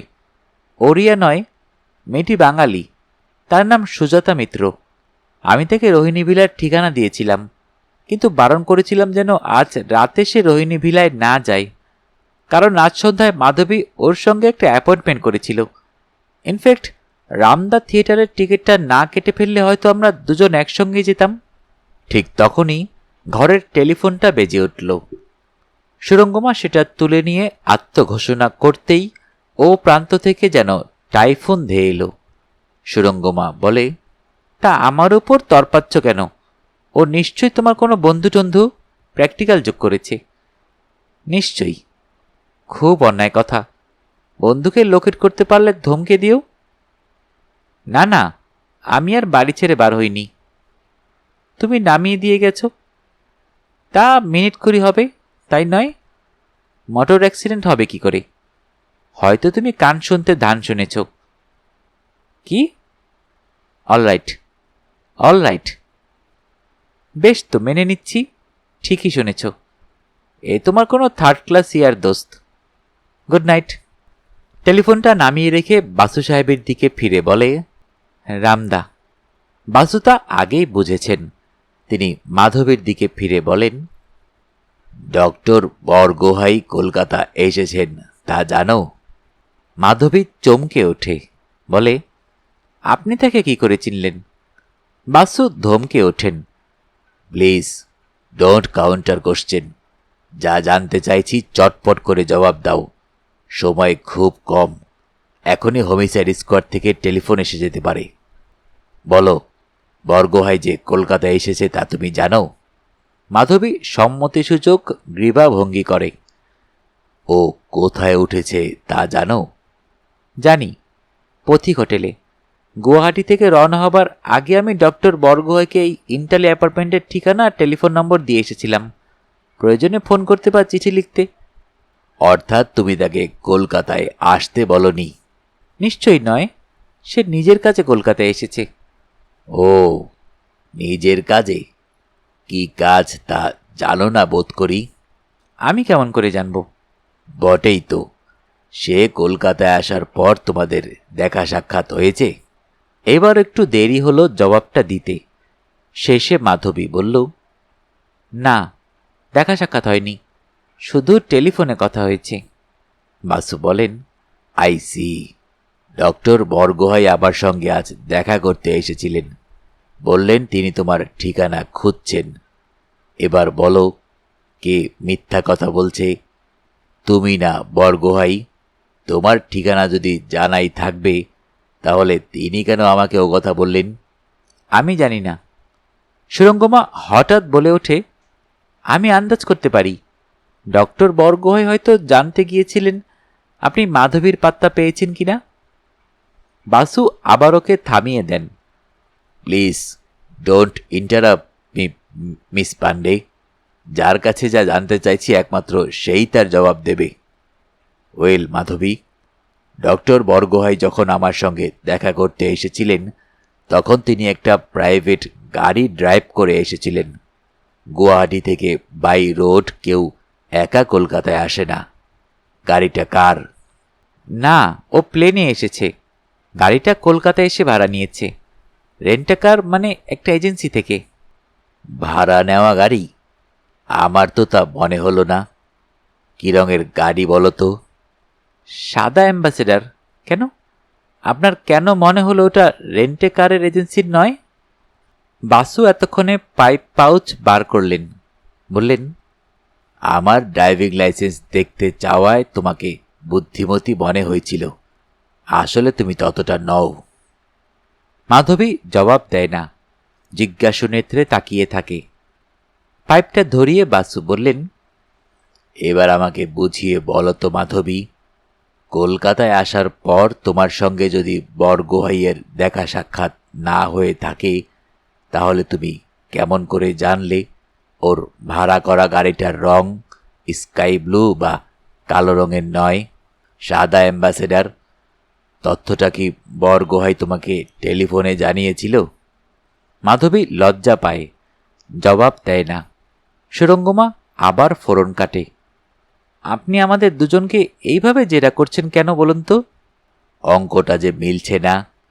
রাত 8:30টায় অনিশের ঘরের সংলগ্ন বাথরুমে কে ছিল? সিনেমা কন্ট্রাক্টের প্রসঙ্গ কেন উঠল? না সুরঙ্গমা, মেয়েটির নাম সুজাতা মিত্র নয়, কারণ সুজাতা মিত্রের অ্যালিবাই আমি নিজে, ও আমারই এজেন্ট। তোমার কাছে এসেছিল অনিশের ঠিকানা সংগ্রহ করতে। ও আমার বাড়িতেই থাকে, ভুবনেশ্বরে নয়। সুরঙ্গমা বলে, বুঝলাম। এখন আপনি আমাদের কি করতে বলেন? শোনো, তোমরা দুজন যা আন্দাজ করেছ, বরং বলা উচিত দুজনের মধ্যে একজন যা প্রত্যক্ষ করেছ, বাস্তবে সেটাই ঘটেছে। অনিশ আগরওয়াল খুন হয়েছে আজ রাত 8:30 থেকে 8:45টার মধ্যে। সে সময় অথবা খুনের ঠিক আগে ওর বাথরুমে একজন বঙ্গভাষী মহিলা ছিল, যার সঙ্গে অনিশের উচ্চ কণ্ঠে বাক্য বিনিময় হচ্ছিল। কি নিয়ে ঝগড়া তা বুঝতে পারেননি প্রতিবেশিনী, কারণ তিনি অ্যাংলো ইন্ডিয়ান, বাংলা জানেন না। কিন্তু মেয়েটি, আগেই বলেছি, ফিল্ম কন্ট্রাক্ট বিষয়ে কি যেন বলছিল। অনিশ খুন হয়েছে সম্ভবত রিভলভারের গুলিতে। সারা মেঝেতে চাপ চাপ রক্ত। আমাদের সময় কম। শোনো, তোমাদের দুজনের মধ্যে কেউ আত্মরক্ষার্থে অথবা আত্মসম্মান রক্ষার্থে অনিশকে খুন করেছ কিনা তা আমি জানি না, কিন্তু আমার দৃঢ় বিশ্বাস এই যে তোমাদের দুজনের মধ্যে কোনো একজন আজ রাত 8:30 থেকে 8:45-9টার মধ্যে ওই ঘরের ভিতর গিয়েছিলে। মৃতদেহটা সে দেখেছে, তার জামা কাপড়ে রক্তের দাগ লেগেছে। হয়তো তোমরা দুজনেই ওই ঘরে ঢুকেছিলে, অথবা একজনের জামা কাপড়ের কাঁচা রক্তের দাগ আরেকজনের পোশাকে লেগেছে। না হলে এই শীতের সন্ধ্যায় তোমাদের দুজনকেই ঠান্ডা জলে স্নান করতে হতো না। খুন কে করেছে?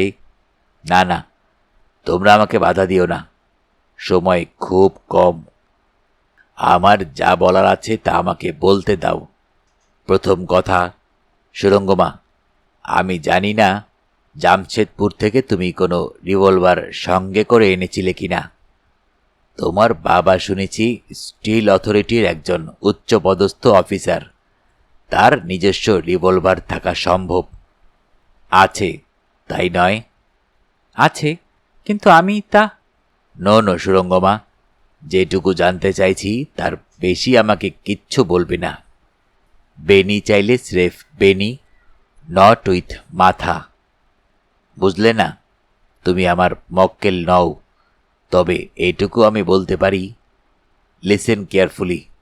যদি তোমার ধারণায় বা জ্ঞান মতে তোমার বাবার সেই রিভলভারটা বর্তমানে জামশেদপুরে না থাকার কোনো সম্ভাবনা থাকে, তাহলে রাত পোহালাই তুমি কোনো ক্রিমিনাল লয়ারের সঙ্গে গিয়ে দেখা করবে। ফলো, আমার কার্ডটা রাখো, প্রয়োজনে আমাকে ফোন করো, আমি ভালো ডিফেন্সের ব্যবস্থা করে দেব। সুরঙ্গমা বলে, কেন স্যার, আপনি নিজেই তো। না, তা আমি পারি না। এই কেসে মাধবী আমার ক্লায়েন্ট। মাধবীর তরফে আমি রিটেইনার গ্রহণ করেছি। হয়তো মামলা চলাকালে দেখা যাবে তোমাদের দুজনের স্বার্থে সংঘাত বাঁধছে। কিন্তু আমার দাদার অ্যালিবাই। আই নো, সেটা আমি যাচাই করে নিয়েছি। তা হোক, তবু তুমি যদি তোমার বাবার রিভলভারটা, এক কথা বারবার বলার দরকার নেই, তুমি বুদ্ধিমতী, নিশ্চয়ই বুঝতে পারছো আমি কি বলতে চাইছি। অ্যান্ড ইউ মিস মাধবী বড়ুয়া, তোমার কোনো অ্যালিবাই নেই, বরং উল্টোটা আছে। হত্যা মুহূর্তের কয়েক মিনিটের মধ্যেই তোমাকে ঘটনাস্থলে দেখতে পাওয়া গেছে। তখন তুমি অত্যন্ত অস্বাভাবিক অবস্থায় ছিলে, বস্তুত ছুটে পালিয়ে যাচ্ছিলে ঘটনাস্থল থেকে। সুরঙ্গমা বলে, কিন্তু দেখেছেন তো আপনি, ওর পক্ষের উকিল। বাসু মাথা নেড়ে বলেন, তোমার ভুল হচ্ছে সুরঙ্গমা। মক্কেল তার আইনজীবীকে বিশ্বাস করে যেটুকু বলে সেটুকুই প্রিভিলেজড। তার গোপনীয়তা রক্ষা করতে আসামির আইনজীবী আইনত বাধ্য।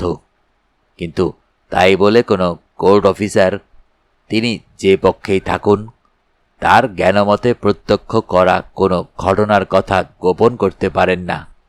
No, never. সেটা এভিডেন্স, মক্কেলের বলা গোপন কথা নয়। তাছাড়া আরও একজন মাধবীকে ওই বাড়ি ছেড়ে যেতে দেখেছে, সে ওই সুজাতা মিত্রের স্বামী।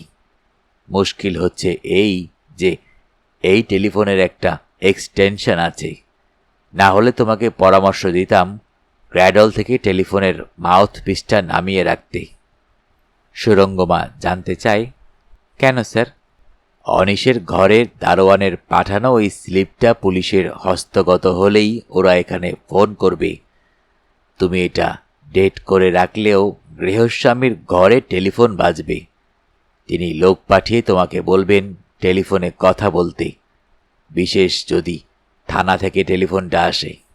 তাহলে আমি কি কোনো হোটেলে পালিয়ে যাব? I am sorry, extremely sorry miss Pandey. আমি তোমাকে কোনো পরামর্শ দিতে পারি না। তবে একটা কথা বলি, হঠাৎ এভাবে আত্মগোপন করাটা পুলিশ ভালো চোখে দেখবে না।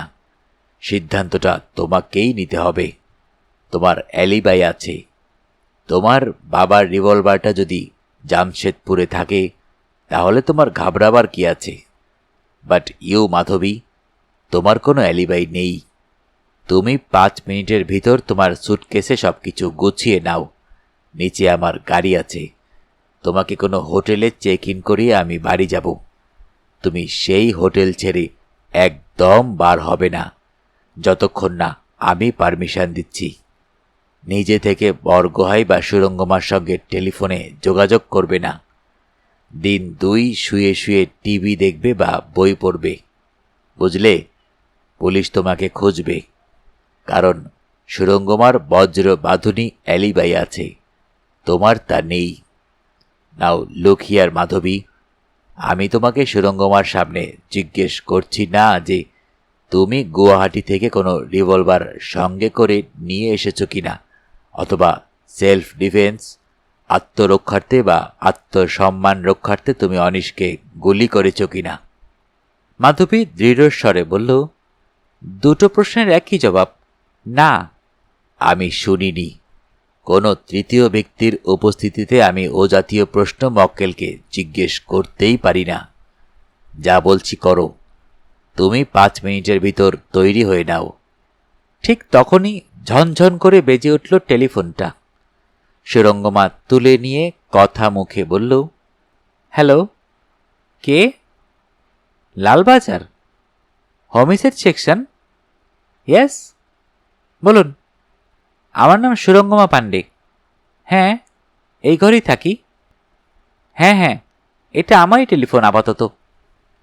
বাসু বললেন, কুইক, সুটকেসটা সাজিয়ে ফেলো মাধবী, ওরা আসছে। এ ঘরে তোমার কোনো ড্রেস রেখে যেও না।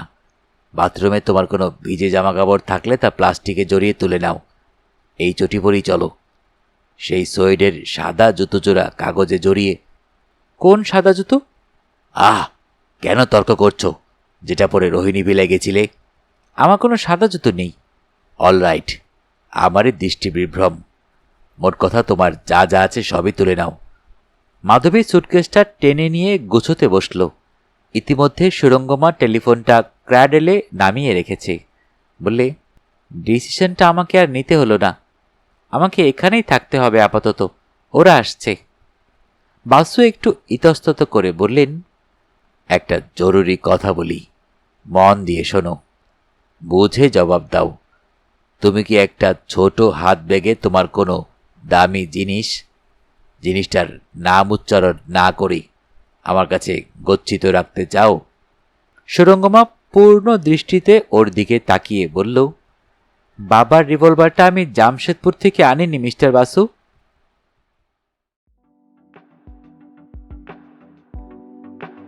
শুনতে শুনতে শেষ হয়ে গেল আমাদের আজকের গল্প। যারা এখনও অডিও বুক বাই মেহেদি চ্যানেলটি সাবস্ক্রাইব করেননি, অনুরোধ থাকবে চ্যানেলটি সাবস্ক্রাইব করে বেল আইকনটি অন করে দিবেন। বরাবরের মতোই গল্প পাঠে আমি মোহাম্মদ মেহেদি হাসান। আপনাদের জ্ঞাতার্থে একটা কথা জানিয়ে রাখি, অনেকেই আমার গল্পগুলো শুনছেন, ভালো লাগছে আপনাদের, সেটা আপনাদের মন্তব্য এবং শেয়ার দেখে বুঝতে পারি। তবে আপনারা সাবস্ক্রাইব করছেন না, এটা কিন্তু খুবই দুঃখজনক ব্যাপার। অনেক কষ্ট করে আপনাদের জন্য গল্প উপহার দেওয়ার চেষ্টা করি। যদি ভালো লেগে থাকে তাহলে অবশ্যই বন্ধুবান্ধব এবং পরিবার পরিজনদের সবার সাথে শেয়ার করবেন এবং আমাকে সাপোর্ট করবেন। এবং অবশ্যই মনে করে সাবস্ক্রাইব করতে ভুলবেন না যেন। মন্তব্য করে আপনাদের মনের কথাগুলো আমাকে জানাবেন এবং কেমন গল্প শুনতে চান অবশ্যই আমাকে জানাতে পারেন। আপনাদের মন্তব্যই আমার চ্যানেলের মূল মন্ত্র। সবাই ভালো থাকবেন, সুস্থ থাকবেন এবং বেশি বেশি করে বই পড়বেন, কারণ বইয়ের চেয়ে ভালো বন্ধু আর হয় না।